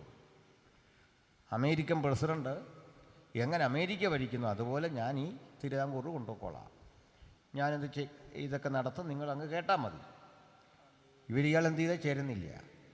അങ്ങനെ ഇരിക്കുന്ന ഘട്ടത്തിലാണ് ഇയാൾ മാത്രം ചേരാതെ വന്നപ്പോൾ കലാപം ശക്തിപ്പെട്ടപ്പോഴാണ് മണി എന്ന പേരുള്ളൊരു മനുഷ്യൻ ഈ പൊതുയോഗത്തിൽ ഇങ്ങനെ കേട്ടിരുന്നപ്പോൾ ആരോ പറഞ്ഞ്, ഈ സർ CP അങ്ങ് വകവരുത്തിയ പ്രശ്നം തീർന്നില്ല. ഈ മണി ഒരു പാവം മനുഷ്യനാണ്, പക്ഷേ ഒരു ധൈര്യം സംഭരിച്ചു. സർ CP വരുന്ന വഴിക്ക് ഇങ്ങനെ കാത്തു നിന്ന്, ഈ ട്രിവാൻഡ്രത്ത് നടന്ന കാര്യമാണ്, ഇതൊക്കെ ചെയ്തിട്ട് നിങ്ങൾ മിണ്ടായിരിക്കുകയാണ്. ഇങ്ങോട്ട് വരുന്ന വഴിക്ക് വീശിക്കളഞ്ഞ് വാക്കത്തിക്ക് തലക്കിട്ട് വെട്ടിയ മൂക്കിനിട്ട് കിട്ടി. അങ്ങനെ സരസിപ്പിയുടെ മൂക്കങ്ങ് ചെത്തി. പിന്നെ സരസിപ്പി ഇതിലേ പോയിന്ന് കണ്ടില്ല. അങ്ങനെ നമ്മൾ ഇന്ത്യയുടെ ഭാഗമായത്. മനസ്സിലായില്ലേ? അങ്ങനെ സരസിപ്പിയുടെ മൂക്ക് വെട്ടിക്കൊണ്ടാണ് നമ്മളങ്ങോട്ട് ചേർന്ന ഇന്ത്യയുടെ ഭാഗമായത്. അപ്പോൾ ഈസ്റ്റ് ഇന്ത്യ കമ്പനി ഇന്ത്യയിലേക്ക് അതിനു മുമ്പ് 1600-കളിൽ വരുന്നുണ്ട്. ബംഗാളിലൂടെയാണ് വരുന്നത്. ഈസ്റ്റ് ഇന്ത്യ കമ്പനി വരും മുമ്പ് ഇന്ത്യയിൽ പിന്നെയും ഈസ്റ്റ് ഇന്ത്യ കമ്പനികൾ വേറെയുണ്ട്. ബ്രിട്ടീഷുകാരെ കൂടാതെ ഈസ്റ്റ് ഇന്ത്യ കമ്പനി വേറെയുണ്ട്. പോർച്ചുഗീസുകാരുടെ ഈസ്റ്റ് ഇന്ത്യ കമ്പനി ഉണ്ട്, ഡച്ചുകാരുടെ ഈസ്റ്റ് ഇന്ത്യ കമ്പനി ഉണ്ട്. പിന്നീടാണ് ബ്രിട്ടീഷ് ഈസ്റ്റ് ഇന്ത്യ കമ്പനി വരുന്നത്. ഈ കമ്പനികൾ ഓരോന്ന് വരിക. പക്ഷേ ഏറ്റവും ഒടുവിൽ കമ്പനി നമ്മുടെ നാട് വിട്ടുപോയതാരാന്നറിയണ്ടേ? ഏറ്റവും ആദ്യം വന്നവൻ ഏറ്റവും ഒടുവിലാണ് പോയത്. ഏറ്റവും ആദ്യം വന്നത് പോർച്ചുഗീസുകാരാണ്. പോർച്ചുഗീസുകാർ പോകുന്നത് എന്താണെന്നറിയണ്ടേ? 1961-ലാണ്, 47-ലല്ല. 47 സ്വാതന്ത്ര്യം കിട്ടിക്കഴിഞ്ഞ് ഒരു 14 വർഷം കൂടെ നമ്മുടെ നാട്ടിൽ തമ്പടിച്ചിട്ടാണ് 1961 നമ്മുടെ ഗോവയൊക്കെ ഇങ്ങോട്ട് ചേർന്നത്. നമ്മുടെ മാഹി ഉണ്ടല്ലോ, മയ്യഴിപ്പുഴ, അതൊക്കെ പറയുന്ന ആ സ്ഥലമെല്ലാം ഇങ്ങോട്ട് തീർന്നേ 61-ലാണ്. അങ്ങനെ ഘട്ടം ഘട്ടമായിട്ടാണ് ഇവരൊക്കെ ഇന്ത്യയുടെ ഭാഗമാകുന്നത്. രാഹുൽ ഈശ്വറിൻ്റെ ഒരു കാര്യമാണ്, നല്ല സുഹൃത്താണ് നമ്മുടെ. അപ്പോൾ നിങ്ങൾ ആ ഡിബേറ്റ് കാണണം, ഓൺലൈനിൽ കിട്ടിയേക്കും. പറഞ്ഞു വന്നത് ലെഫ്റ്റനൻ്റ് അടുത്ത് ചോദിച്ചാൽ മതി, ഞാൻ ഇട്ട് കൊടുക്കാം. അപ്പോൾ പ്രിയപ്പെട്ടവരെ, ഇവരിങ്ങോട്ട് വരിക. അപ്പോൾ ഇങ്ങോട്ട് വരുമ്പോൾ സിറാജുദ്ദൗള എന്ന് പേരുള്ള ഒരു രാജാവ് ബംഗാളിൽ വരിക. അയാളെ തോൽപ്പിച്ചു വരുന്നു. ഇങ്ങനെ തോൽപ്പിച്ച് വരുമ്പോൾ നമ്മുടെ നാട്ടിൽ നല്ല കരുത്തരായ സൈനിക ശക്തിയുള്ള രാജാക്കന്മാരുണ്ട്. പഴശ്ശിരാജയൊക്കെ മോശമല്ല. പഴശ്ശിരാജയും ടിപ്പു സുൽത്താനും എല്ലാം വലിയ ശക്തരാണ്. ഈ യുദ്ധങ്ങളുമായി ബന്ധപ്പെട്ട് ഒത്തിരി വിശ്വാസവും ആചാരമൊക്കെ അവിടെ നിലനിന്നിരുന്നു. ആ വിശ്വാസവും ആചാരമൊക്കെ നിലനിൽക്കുമ്പോൾ ഇവർ തമ്മിലും അടിക്കും. എങ്ങനെയാണ് ഇന്ത്യ ബ്രിട്ടീഷുകാരുടെ കയ്യിൽ ചെന്നറിയണ്ടേ? ബ്രിട്ടീഷുകാരുടെ കാര്യം പറഞ്ഞു വരുമ്പോഴേക്ക് നാട്ടിലെ ചില ആളുകൾ ഞങ്ങളെ തെറ്റിദ്ധരിച്ചിട്ട് പറയണ്ട, നമ്മളാരാണ്ട് ഈ ബ്രിട്ടീഷുകാരെ ഫോൺ ചെയ്ത് വരുത്തിയ പോലെയാണ്. മനസ്സിലായില്ലേ? നമ്മളെല്ലാം ബ്രിട്ടീഷുകാരായിട്ട് എന്തോ ഒരു അടുപ്പമൊക്കെ ഉണ്ട്, നമ്മൾ കൊണ്ടുവന്ന അവരെ എന്നൊരു ധാരണയുണ്ട്. അങ്ങനെയല്ല, ഇവരെ കൊണ്ടുവന്ന ആരാന്നറിയണ്ടേ? പറയാം. ഇപ്പോൾ പഴശ്ശിരാജയും ടിപ്പുവും കൂടെ അടിക്കുക. അപ്പോൾ ടിപ്പുവിനെ തോൽപ്പിക്കാൻ പഴശ്ശിരാജയ്ക്ക് തന്നെ കഴിയില്ല എന്ന് കണ്ടാൽ പഴശ്ശിരാജ അപ്പോഴേ ബ്രിട്ടീഷുകാരെ കൂട്ടുവിളിക്കും. ബ്രിട്ടീഷുകാർക്കൊരു പരിപാടിയുണ്ട്. ഈ പഴശ്ശിരാജയെ തമ്മിൽ ഭിന്നിപ്പിച്ച പഴശ്ശിരാജയുടെ അമ്മാച്ചൻ അവിടെയുണ്ട്, കേരളവർമ്മ. കേരളവർമ്മയും പഴശ്ശിരാജ അമ്മാവനെയും മരുമോനെയും കൂടെ അടിപ്പിച്ചു. അവർ രണ്ട് ഭാഗത്തായി. അപ്പോഴാണ് പഴശ്ശിരാജ ബ്രിട്ടീഷുകാർക്ക് എതിരായി. അതിനു മുമ്പ് അവർ വലിയ ലോഹ്യമാണ്. എന്തിനാണെന്നറിയണ്ടേ? ടിപ്പുവിനെ ഓടിക്കണം. ഇതാ കാര്യം. അപ്പം ടിപ്പുവിനെ ഓടിക്കാൻ വേണ്ടി തയ്യാറായി. അപ്പം ടിപ്പുവിനെ അമക്കി കഴിഞ്ഞപ്പോൾ, അമർച്ച ചെയ്ത് കഴിഞ്ഞപ്പോൾ ബ്രിട്ടീഷുകാർ ഇതിൻ്റെ പഴശ്ശിരാജയ്ക്കെതിരായി. അപ്പോൾ പഴശ്ശിരാജയുടെ നല്ല കരുത്തരായ സൈനികരൊക്കെ ഉണ്ട്. അതിൻ്റെ സ്മാരകമൊക്കെ ഞാൻ വയനാട്ടിൽ പോയി അടുത്ത കാലത്തും കണ്ടു. അപ്പോൾ ശക്തിമത്തായ യുദ്ധം നടക്കുമ്പോൾ നമ്മുടെ നാട്ടിൽ നല്ല പടയാളികളുണ്ട്. നമ്മുടെ നാട്ടിലെ പടയാളികളുടെ ഒരു പ്രത്യേകത, ഈ പട്ടാളമല്ല, അന്നത്തെ പട്ടാളം നല്ല ആയോധന കല പഠിച്ചവർ. ആയോധന കല എന്ന് പറഞ്ഞാൽ അഭ്യാസം പഠിച്ചവരാണ്. ഒരുത്തൻ തന്നെ ഒരു 10, 18, 20 പേരെ അടിച്ചിടും. അതുപോലത്തെ പരിപാടിയാണ്. വാള് കൊണ്ടൊക്കെ വാൾപ്പയറ്റ് തുടങ്ങിക്കഴിഞ്ഞാൽ അത് ഭയങ്കര ഒരു കലയാണ്. ആരും നോക്കി നിൽക്കും. ഇന്നും അതിനുണ്ടൊരു ശ്രേഷ്ഠത. അതിന് നിയമവും കാര്യങ്ങളും ഒക്കെ ഉണ്ട്, നമുക്കറിയില്ലെന്നേ ഉള്ളൂ. ചുമ്മാ കയറി ഇങ്ങനെ വീശിയ അത് വാൾപ്പയറ്റാവില്ല, അല്ലെങ്കിൽ വടിപ്പയറ്റും ഒക്കെ ഉണ്ട്. അപ്പോൾ അതിന് മുമ്പ്, യുദ്ധത്തിന് മുമ്പ് നമ്മുടെ നാട്ടിലൊരു കാര്യമുണ്ട്. യുദ്ധം തുടങ്ങുന്നതിന് മുമ്പ് ജോലിസിനെ വിളിച്ച് സമയം നോക്കണം, യുദ്ധം തുടങ്ങാൻ പോകുന്നു. പുള്ളി പെർമിഷൻ തരും. ഏതായാലും പെർമിഷൻ കൊടുത്തു. യുദ്ധം തുടങ്ങാൻ പോവാണ്. രാഹുകാലം നോക്കണം, ഗുളികോദയം നോക്കണം, ഇതെല്ലാം ഡിക്ലെയർ ചെയ്തത്. രാഹുവും കേതുവും ഗുളികനും ഒക്കെ ഉദിച്ചോന്നൊക്കെ നോക്കി യുദ്ധം തുടങ്ങിക്കഴിഞ്ഞാലുടൻ എതിരാളി ഒന്ന് വണങ്ങണം. അത് നല്ലൊരു കാര്യമാണ്. കാരണം നമ്മൾ അപ്പുറത്തൊരുത്തം നിൽക്കുകയാണെങ്കിൽ ഗുഡ് മോർണിംഗ് സാർ എന്നൊക്കെ പറഞ്ഞു ചെവിക്കുറ്റിക്ക് ഒരെണ്ണം കൊടുക്കുക എന്ന് പറഞ്ഞാൽ ലോകത്ത് വേറൊരു രാജ്യത്തും ഇല്ല ഇങ്ങനത്തെ ഇത്രയും മര്യാദ. എന്തുകൊണ്ട്? സന്തോഷമായിട്ടിരിക്കണോ? ഇരിക്കട്ടെ ഒരെണ്ണം. ഇതാണല്ലോ അതിൻ്റെ ഒരു ആധുനിക വേർഷൻ അല്ലേ? രണ്ടുപേരും അടിവെക്കുന്നതിന് മുമ്പ് എതിരാളിയെ വണങ്ങണം. എതിരാളിയെ വണങ്ങി, ഭൂമിയെ വണങ്ങി, സൂര്യനെ വണങ്ങി, മാതാപിതാക്കളെ ഓർത്തു, ഗുരുക്കന്മാരെ ഓർത്തു. അങ്ങനെ ഈ ഓർമ്മയെല്ലാം കഴിഞ്ഞ് ഇതിൻ്റെ പരിപാടിയിലേക്ക് കിടക്കുകയാണ്. ഇടത് കാല് വെച്ചു, വലത് കാല് വെച്ചു എന്നൊക്കെ പറയുമല്ലോ. എന്നിട്ട് സിംഹത്തഞ്ചം പിടിച്ചു. സിംഹം ആക്രമിക്കാൻ ഒരുമ്പെടുന്ന പോലെ സിംഹത്തഞ്ചം പിടിച്ച് ഗജവടിവിൽ നിവർന്ന്, എന്ന് വെച്ചാൽ ആന ആക്രമിക്കാൻ വരുന്ന പോലെ നിവർന്ന് പരിപാടി അങ്ങോട്ട് തുടങ്ങി. പക്ഷെങ്കിൽ കുറച്ചു നേരം ഇതൊക്കെ നോക്കി നിന്ന ഈസ്റ്റ് ഇന്ത്യ കമ്പനിയുടെ സായിപ്പ് തോക്കെടുത്തങ്ങ് കാച്ചി. മനസ്സിലായില്ലേ? ഇന്ത്യ മുഴുവൻ അവൻ്റെ കയ്യിലിരുന്നു. സിംഹത്തഞ്ചം എന്തുവാന്ന് അവനറിയോ? ഇല്ല. ഗജവടിവിൽ നിവരാൻ അവനറിയോ? ഇല്ല. രാഹുകാലം അവനറിയോ? ഇല്ല. ഗുളികോദയം അവൻ എന്താന്ന് കണ്ടിട്ടുണ്ടോ? ഇല്ല. ഗുളികൻ എന്താ, സിംഹത്തഞ്ചം എന്താണെന്നറിയാത്തവൻ തോക്കെടുത്ത് കാച്ചി ഇന്ത്യ മുഴുവൻ അവൻ പിടിച്ചു. എന്നിട്ടിപ്പം നമ്മൾ പറയാണ്, നമ്മളെ നോക്കിയിട്ട് പറയാം, നമ്മളിത് കൊടുത്തു എന്ന് പറഞ്ഞാൽ എന്തൊരു കഷ്ടമാണ്. നമ്മളാരാണ്ട കൊടുത്തേ? ആണോ? ഇല്ല. അങ്ങനെ ഇന്ത്യ മുഴുവൻ അവൻ പിടിച്ചു, അവൻ്റെ കയ്യിലായി. പക്ഷെ ഒരു കാര്യം, പെർഗമം എങ്ങനെ സാത്താന്യാധിപത്യത്തിന് കീഴിലായോ, ആ സാത്താന്യാധിപത്യത്തിന് കീഴിൽ കിടന്ന പെർഗമത്തിൽ സുവിശേഷകരെങ്ങനെ ചെന്നുപറ്റി ആ നാടിൻ്റെ ചിത്രം മാറ്റിവരച്ചോ, അതുപോലെ ഇന്ത്യയിൽ ബ്രിട്ടീഷ് ആധിപത്യം വരുമ്പോൾ ആ ബ്രിട്ടീഷുകാർ കൊള്ളയടിക്കാൻ വന്നെങ്കിൽ ബ്രിട്ടീഷുകാരുടെ കൂടെ ഈ രാജ്യത്തിലേക്ക് പുസ്തകവുമായി വന്ന സുവിശേഷ പ്രവർത്തകരുണ്ട്. അവരൊരു തരി മണ്ണും കൊള്ളയടിച്ചില്ല, ഒരു പിടി കുരുമുളകും കൊണ്ടുപോയില്ല, ഈ നാട്ടിൽ നിന്നൊന്നും അപഹരിച്ചില്ല. ലണ്ടനിൽ, ജർമ്മനിയിൽ, അമേരിക്കയിലൊക്കെ ഉണ്ടായിരുന്ന അവരുടെ ഭൂമി വിറ്റ്, അവരുടെ സ്വത്തുക്കൾ വിറ്റ് ഈ രാജ്യത്തിൽ വന്ന് ഇവിടെയുള്ള ഭൂപ്രദേശങ്ങൾ വിലയ്ക്ക് വാങ്ങി കലാലയങ്ങൾ പടുത്തുയർത്തി.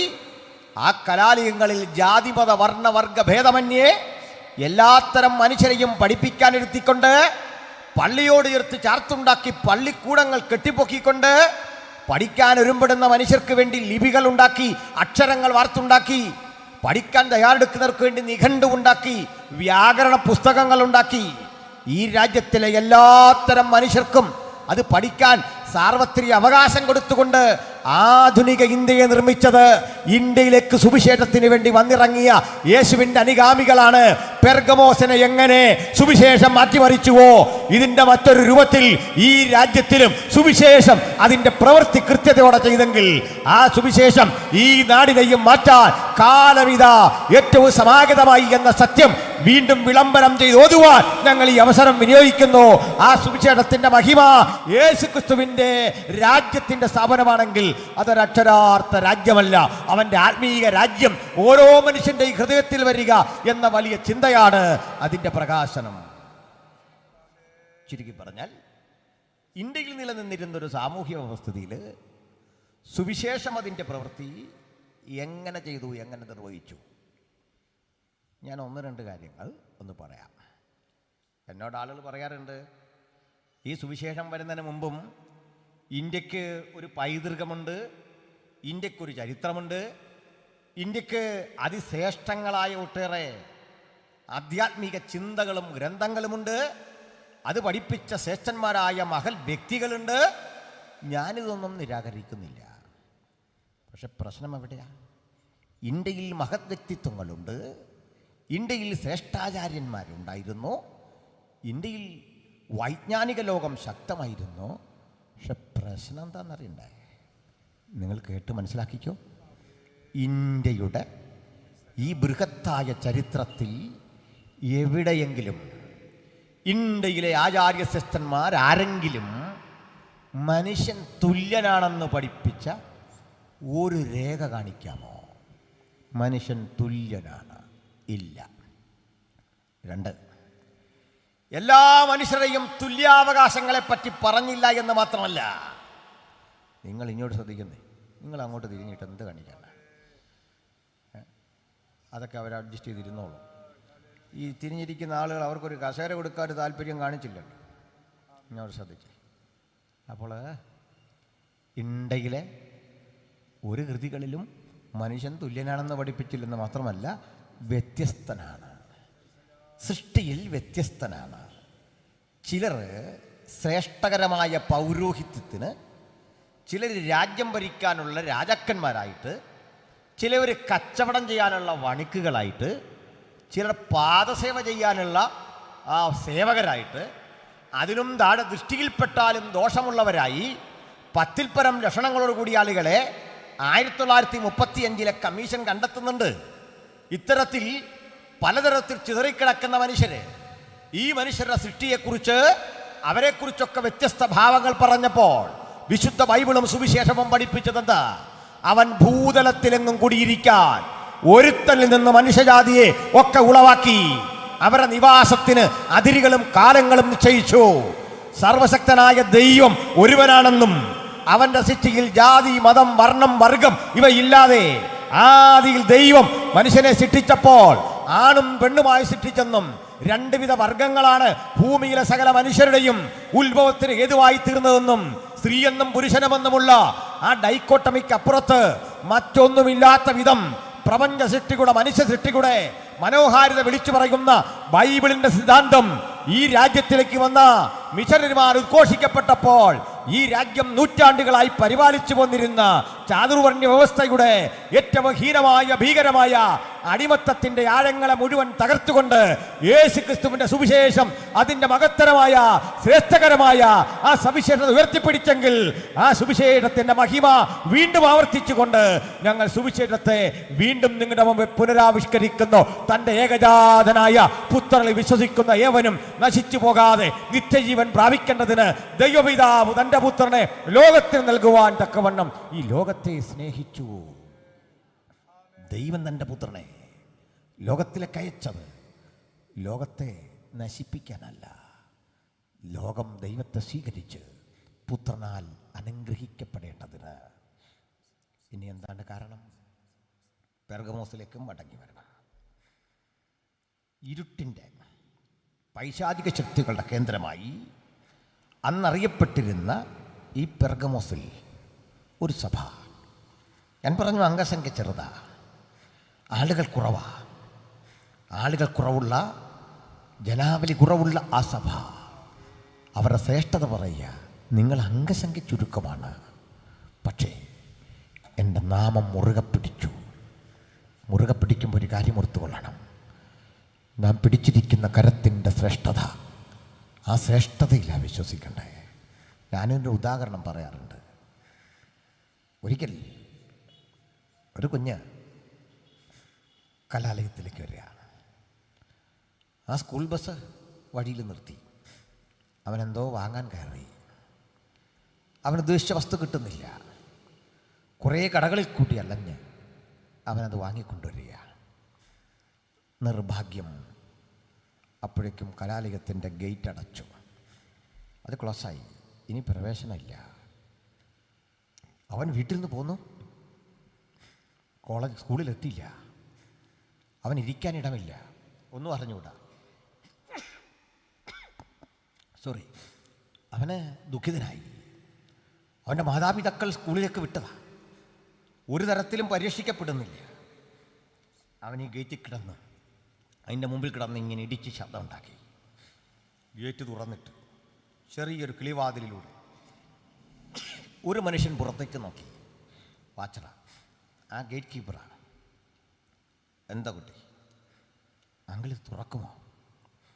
എനിക്കകത്ത് പ്രവേശിക്കണം. വാച്ചിലേക്ക് നോക്കിയിട്ട് പറഞ്ഞ് 15 മിനിറ്റ് ലേറ്റായി കഴിഞ്ഞു. എനിക്കിനി തുറക്കാൻ നിർവാഹമില്ല. ഒരു രക്ഷയില്ല, ഒരു രക്ഷയില്ല. ഞാൻ നിസ്സഹായനാണ്. എനിക്ക് കിട്ടുന്ന സജഷൻ അതാണ്. നീ വെയിറ്റ് ചെയ്യ, ഉച്ചവരെ ഇവിടെ ഇരിക്കും. അത്രയും കരുണ അയാൾ കാണിച്ചു. ഈ കുട്ടി ദുഃഖിച്ചു. കനത്ത വെയിൽ വരുന്നു, ഇവിടെ ഇരിക്കാൻ പ്രയാസമുണ്ട്. ഈ ഗേറ്റ് കീപ്പർക്ക് ഒരു കരുണയും കാണിച്ചുകൂടാ. നിയമം അങ്ങനെ. പ്രിൻസിപ്പൽ ശിക്ഷിക്കും. വീട്ടിൽ വളരെ ദൂരേക്ക് യാത്ര ചെയ്യണം, വീട്ടിലേക്ക് തിരിച്ചു പോകാൻ. ഒരു ദിവസം നഷ്ടപ്പെടുന്നു. അവൻ ദുഃഖിതനായി. ഒടുക്കം തിരികെ നടക്കുക. ഗേറ്റിൻ്റെ ഇവിടെ നിൽക്കാൻ നിർവാഹമില്ലാതെ ദൂരേക്ക് നടന്ന് കരഞ്ഞുകൊണ്ട് പോകുന്ന ഈ കുഞ്ഞിന് അഭിമുഖമായി ഒരു മനുഷ്യൻ വരിക. ഒരു സാധു മനുഷ്യൻ. ആ മനുഷ്യൻ ചോദിച്ചു, കുഞ്ഞേ അവിടെ നിൽക്കുക, എന്തിനാ കരയുന്നേ? അങ്കിൾ, ബുദ്ധിമുട്ടി അവൻ പറഞ്ഞു, വീട്ടിലേക്ക് പോകാൻ ഇനി നിർവാഹമില്ല. 4 മണി വരെ എനിക്ക് എങ്ങോട്ട് പോകണമെന്നറിയില്ല. ക്ലാസ്സിൽ കയറാൻ ഇനി നിർവാഹമില്ല. ഇതെല്ലാം അടച്ചു. അത്രേ ഉള്ളോ? സാരമില്ല, നിന്നെ ഞാൻ സംരക്ഷിക്കുക, എൻ്റെ കൂടെ വാ. കുട്ടി പറഞ്ഞ അപരിചിതരോടൊപ്പം അങ്ങനെ പോകരുതെന്നാണ് മമ്മി പറഞ്ഞ, പാപ്പ പറഞ്ഞേ. വേറെ എങ്ങോട്ടുമല്ല, നീ വന്ന സ്കൂളിൻ്റെ അരികിലേക്ക് വാ. അപ്പോൾ പിന്നെ അപരിചിതത്വമുള്ള സ്ഥലമില്ലല്ലോ. കമോൺ. അവന് വിശ്വാസമായി. ആ മനുഷ്യൻ ഈ കൈനീട്ടി കൊടുത്തവൻ അവനെ പിടിച്ചു. നടന്ന് ഈ അടച്ച ഗേറ്റിൻ്റെ അവിടെ നിന്ന് ഗേറ്റോടെടുക്കുമ്പോൾ ഈ കുട്ടി പറഞ്ഞ, അങ്കിൾ അങ്ങോട്ട് പോകണ്ട, ഞാൻ ലേറ്റായിപ്പോയി. ഇപ്പോൾ അവിടെ നിന്നിരുന്ന ഗേറ്റ് കീപ്പർ എന്നെ പറഞ്ഞു വിട്ടതേ ഉള്ളൂ, പുതിയ ആൾ ചാർജ് എടുത്തിരിക്കും, ഒരു കരുണയും കാണിക്കില്ല, ഇനി അവിടെ മുട്ടിയിട്ട് കാര്യമില്ല. ആ മനുഷ്യൻ പറഞ്ഞു, സാരമില്ല, വാ, നീ ഏതായാലും വാ. ഗേറ്റിനോടടുത്തപ്പോൾ ഈ മനുഷ്യൻ ഇങ്ങനെ മുട്ടി. കിളിവാതിൽ തുറന്നു. ഒരു മനുഷ്യനകത്തുണ്ട്.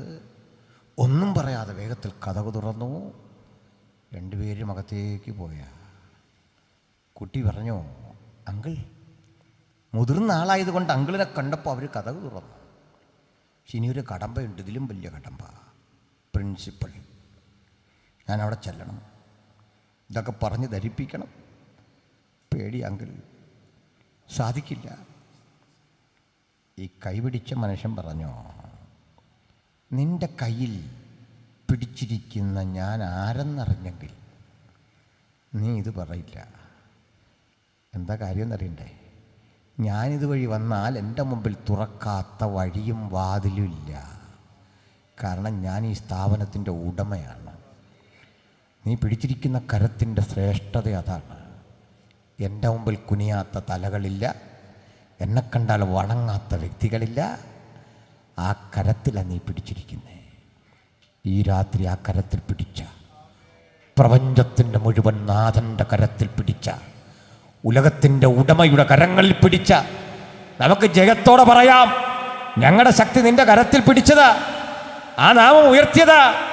ഏത് പ്രതിസന്ധിക്കകത്തും യേശുവിനെ ഉയർത്തണം. ഏത് തിരക്കിന് നടുവിലും യേശുവിനെ ഉയർത്തണം. ഏത് പ്രയാസത്തിൻ്റെ നടുവിലും യേശുവിനെ ഉയർത്തണം. ഇതാ യെരിഹോയുടെ പടിവാതിക്കൽ ഒരു മനുഷ്യൻ കിടക്കുക. ഒന്നും കാണാൻ അവന് കഴിയില്ല. ആൾത്തിരക്കിന് നടുവിൽ ബഹളം കെട്ടപ്പോൾ അവൻ ചോദിച്ചു, കൂട്ടുകാരാ, എന്താ ശബ്ദം? ആരോ പറഞ്ഞു, നസ്രയനായ യേശു വരുന്നു.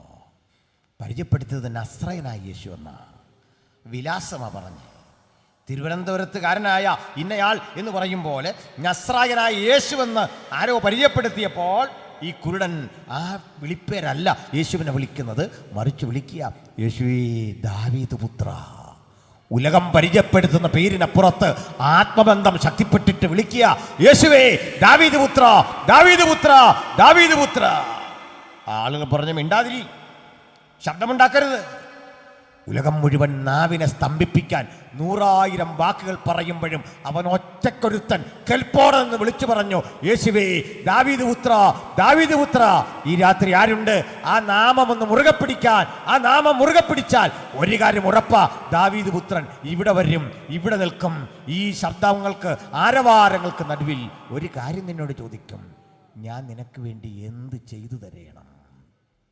നിനക്കെന്ത് വേണം? ദൂരത്തും ചാരത്തും ഇരുന്ന് വചനം കേൾക്കുന്ന സ്നേഹിതരെ, യേശുവിൻ്റെ നാമം മുറുകെ പിടിക്ക്. അവിടുന്ന് ചോദിക്കും, നിനക്കെന്ത് വേണം? ഞാൻ നിനക്കെന്ത് ചെയ്യണം? ഒന്നുറപ്പിച്ചു, അവനാൽ കഴിയാത്ത ഒരു കാര്യവുമില്ല.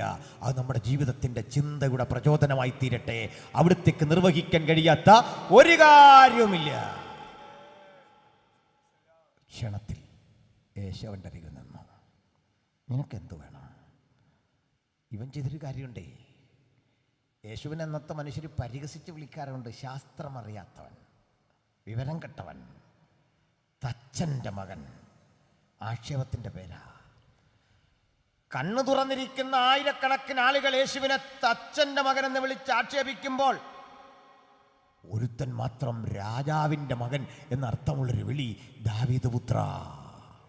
ആ ഒറ്റപ്പെട്ട ശബ്ദമാണ് ഇന്ന് തിരഞ്ഞ് നമ്മുടെ കർത്താവ് ഇവിടെ വന്നതെങ്കിൽ, പരിഹാസ ശരങ്ങൾ കൊണ്ട് അവനെ എയ്യുവാൻ കാത്തു നിൽക്കുന്ന, അസ്ത്രം കുലച്ചു നിൽക്കുന്ന പ്രതികൂല ശക്തികളുടെ നടുവിൽ യേശുവിനെ നിർത്തിയട്ടെ, അവൻ അരികിലേക്ക് വന്ന് പറയുക, കാഴ്ച പ്രാപിക്ക. ക്ഷണത്തിൽ അവൻ ഈ പ്രപഞ്ചത്തെ കണ്ടു, തനിക്ക് സൗഖ്യം നൽകിയവനെ കണ്ടു, പരിഹസിച്ചവരെ കണ്ടു. സത്യം നിമിത്തം ഉയർത്തേണ്ടതിന് തിരുനാമമെന്ന കൊടി അതിന് എന്നും ഉയർത്തിക്കൊണ്ടിരിക്കാൻ ഭക്തന് ദൈവം കൃപ തരട്ടെ, ബലം തരട്ടെ എന്ന് ഞാൻ പ്രാർത്ഥിക്കുന്നു. സഹൃദരെ, പെർഗമോസിലേക്ക് മടങ്ങി വരാം. കൈക്കസ് നദിയുടെ തീരത്ത് 1200 അടി ഉയരത്തിൽ ആ മലമുകളിൽ പണി കഴിപ്പിച്ച മനോഹര പട്ടണത്തിൽ സർവദേശത്തിലുമുള്ള ആളുകളെ ആകർഷിക്കുമാർ നിൽക്കുന്ന മനോഹരമായൊരു വിജ്ഞാന കേന്ദ്രം. അതിൽ നിരവധി പാർച്ച്മെന്റ് ഷീറ്റുകളിൽ എഴുതിയ വിജ്ഞാനത്തിൻ്റെ, അറിവിൻ്റെ ഇതുവരെ കാണാത്ത പലതരം ആശയങ്ങളുടെ രേഖകൾ. അവയോടൊപ്പം മനുഷ്യജീവിതത്തിന് സമാധാനം തരുമെന്നും അവൻ്റെ രോഗത്തിന് സൗഖ്യം തരുമെന്നും ചിന്തിച്ചുകൊണ്ട് പഴയ ലോകം തയ്യാറാക്കിയ 100,000 മാന്ത്രിക കർമ്മങ്ങളുടെ ആചാരങ്ങളുടെ ഗ്രന്ഥങ്ങൾ. ആ ഗ്രന്ഥപ്പുരയുടെ സംരക്ഷണത്തിന് അവർ പറഞ്ഞ് പ്രചരിപ്പിച്ച നാഗദേവതകളുടെ കാവൽ. ഇതിനെ കണ്ട് ഭയക്കുന്ന മനുഷ്യര് ചികിത്സാർത്ഥം വരുമ്പോൾ ജീവനുള്ള പാമ്പുകൾക്കൊപ്പം മനുഷ്യരെ ഇട്ടുകൊണ്ട് അവരുടെ ശരീരത്തിലൂടെ ഇഴയുമ്പോൾ അത് തൻ്റെ ഇഷ്ടദേവന്റെ സന്ദർശനമെന്ന് കരുതിക്കൊണ്ട് വേണ്ടി വന്നാൽ അത് കൊത്തി മരിച്ചാൽ പോലും സായുജ്യമെന്ന് കരുതുന്ന ഭക്തിയുടെ വല്ലാത്ത വിൽപ്പന കേന്ദ്രത്തിൽ അതിനെതിരെ ബദൽ സൃഷ്ടിക്കാൻ ദൈവത്താൽ നിയോഗിക്കപ്പെട്ട ഒരു പറ്റം സാധുക്കൾ ആത്മാവിൻ്റെ ഐക്യതയോട് ഒത്തുകൂടുമ്പോൾ ലോകം ചോദിക്കും, നിങ്ങൾക്കിതെങ്ങനെ സാധിക്കും ചോദിക്കുമ്പോൾ ഭക്തൻ പറയണം, സൈന്യത്താലല്ല, ശക്തിയാലല്ല, നിന്റെ ആത്മാവിനാൽ. ഈ അത്യന്ത ശക്തി ഞങ്ങളുടെ സ്വന്തമല്ല, ദൈവത്തിന്റെ ദാനമത്രേ എന്ന് വരേണ്ടതിന് പകരപ്പെട്ടിരിക്കുന്നത് ഈ മൺകൂടാരങ്ങളിൽ. ഈ ശക്തിയോടെ സാത്താന്യ കോട്ടകളെ ഇടിച്ച് പുത്തൻ ജയം കൈവരിക്കാൻ ആരും ഇന്ന് രാത്രി സമർപ്പിതരായി ദൈവത്തിന്റെ സന്നിധിയിൽ ഇതാ പ്രയോജനപ്പെടുത്തുന്ന ഒരു ദൈവം, ഉപയോഗിക്കുന്ന ഒരു ദൈവം, സന്ദർശിക്കുന്ന ഒരു ദൈവം, നമ്മളെ അടിമുടി മാറ്റുന്ന ഒരു ദൈവം, സൗഖ്യമാക്കുന്ന ഒരു ദൈവം, സന്ദർശിക്കുന്ന ഒരു ദൈവം. ആമേൻ. ഈ പെർഗമോസിൽ ഈ സഭ ശക്തിപ്പെട്ടു, അനുഗ്രഹിക്കപ്പെട്ടു. ഒരു സഭ അനുഗ്രഹിക്കപ്പെടുക എന്ന് വെച്ചാൽ ധാരാളം പേർ കൂടുന്നതിലല്ല, എൻ്റെ അടുത്ത് ആള് കൂടുന്നൊന്നുമല്ല, ധാരാളം പേർ വരട്ടെ. ഒരു സഭ അനുഗ്രഹിക്കപ്പെടുന്നത് മനോഹരമായ ബിൽഡിംഗ് ഉണ്ടാക്കുമ്പോഴല്ല. ബിൽഡിംഗ് വേണം, അത് അനുഗ്രഹം തന്നെയാ, ആൾപ്പെരുപ്പം അനുഗ്രഹം തന്നെയാ. പക്ഷേ നിനക്ക് അല്പമേ ശക്തിയുള്ളൂ. നീ എൻ്റെ നാമം നിഷേധിച്ചില്ല. ഉടുപ്പ് മലിനമാകാത്ത കുറേ പേർ എനിക്ക് സർദീസിലുണ്ട്. വ്യാജ അപ്പോസ്തലന്മാരെ കണ്ട് തിരിച്ചറിഞ്ഞ അറിവുള്ള ചിലർ നിനക്കവിടെ ഉണ്ട്. ഓരോന്നും പ്രശംസയായി ഓരോ സഭയോടും പറഞ്ഞു വരുമ്പോൾ പെർഗമോസിലെ സഭയെ കണ്ടിട്ട് പറയുകയാണ്, നീ നിൽക്കുന്ന സ്ഥലം അത്ര ശരിയല്ല. പ്രിയപ്പെട്ടവരെ, പണ്ട് ഈ തിരുവനന്തപുരം, അല്ലല്ലി കേരളം, ഈ ഇന്ത്യ സുവിശേഷത്തിൻ്റെ വ്യാപ്തിക്ക് ഗുണം ചെയ്യുന്നൊരു നാടായിരുന്നില്ല. ദുരാചാരങ്ങളുടെ, അനാചാരങ്ങളുടെ, മനുഷ്യത്വ നിഷേധത്തിൻ്റെ 100,000 ശബ്ദകോശങ്ങൾ ഇതുവഴി കേട്ടു. അന്നും യേശുവിനെ പ്രസംഗിക്കാൻ സാധുക്കളായ നിരവധി ദൈവവൃത്തന്മാരെ ദൈവം ഈ വഴിയിലൂടെ യാത്രയാക്കി. അവർ കല്ലിനാൽ എറിയപ്പെട്ടു, ഭക്ഷണം നിഷേധിക്കപ്പെട്ടു, ആക്ഷേപിക്കപ്പെട്ടു, കൊല ചെയ്യപ്പെട്ടു. ഇന്ത്യയുടെ പലയിടങ്ങളിൽ ഇന്നും ഇത് ആവർത്തിച്ചു കൊണ്ടിരിക്കുന്നു. ഇത് ആവർത്തിക്കുമ്പോൾ ആരും കാണാത്ത ഒരു നിശബ്ദ പ്രക്രിയ നടപ്പുണ്ട്. പറയാം, ഇന്ത്യയിൽ സുവിശേഷത്തിനെതിരെ ഒരു നിയമം പാസ്സായ നാടാണ് തമിഴ്നാട്. ആ നിയമം കൊണ്ടുവന്ന ആളുടെ പേര് പുരട്சி തലൈവി ഡോക്ടർ ജയലളിത എന്നായിരുന്നു, അവിടുത്തെ അന്നത്തെ മുഖ്യമന്ത്രി. തലൈവി ഭരിക്കുമ്പോൾ ഞാൻ തമിഴ്നാട്ടിൽ പഠിക്കുകയാണ്. അങ്ങനെ ഒരു കാലം മതപരിവർത്തന നിരോധന നിയമം എന്ന ഒരു നിയമം കൊണ്ടുവന്നു. ഈ നിയമം കൊണ്ടുവരുന്നതിലൊന്നും ആർക്കും വിരോധമില്ല. ഈ നിയമം ചിലരെ തിരഞ്ഞു പിടിച്ച് ശിക്ഷിക്കാനും ഒക്കെ ഉപയോഗിക്കുമ്പോൾ, ഭരണഘടനാ വിരുദ്ധമായി ഉപയോഗിക്കുമ്പോൾ ആ നിയമത്തിൻ്റെ സാധുത പരിശോധിക്കണം. എൻ്റെ കൂടെ ബഹുമാനപ്പെട്ടൊരു കർത്തദാസനുണ്ട്, പാസ്റ്റർ അപ്പുക്കുട്ടൻ എന്ന പേര്. ഞങ്ങൾ രണ്ടാളും ഇതുപോലെ 2 ദിവസം മുമ്പ് മുണ്ടക്കാമെന്നൊരു സ്ഥലത്താണ് പ്രസംഗിക്കാൻ പോയത്. ആ പ്രസംഗം നടക്കുന്നതിനിടയ്ക്ക് ഒരു മനുഷ്യൻ തൻ്റെ ഭാര്യയും ആ ബസ് സ്റ്റാൻഡിലെങ്ങും ആൾക്കരികിലേക്ക് കൊണ്ടു കൊടുക്കുകയാണ് നിരവധി ലഘുലേഖകൾ. അദ്ദേഹത്തിന് എന്നെ അറിയാം, എനിക്ക് വലിയ പരിചയമില്ല. ഓടി വന്നു, കഴിഞ്ഞ് പരിചയപ്പെട്ടു, പാസ്റ്റർക്കറിയായിരുന്നു. പരിചയപ്പെട്ടപ്പോൾ അദ്ദേഹത്തെയും ഭാര്യയും വടക്കേ ഇന്ത്യയിൽ മതപരിവർത്തന നിരോധന നിയമം കുറ്റം ചുമത്തി അറസ്റ്റ് ചെയ്തു. 6 വർഷത്തേക്ക് ശിക്ഷിച്ചു. അപ്പീൽ പോയിരിക്കുക, ജാമ്യമൊക്കെ കിട്ടി.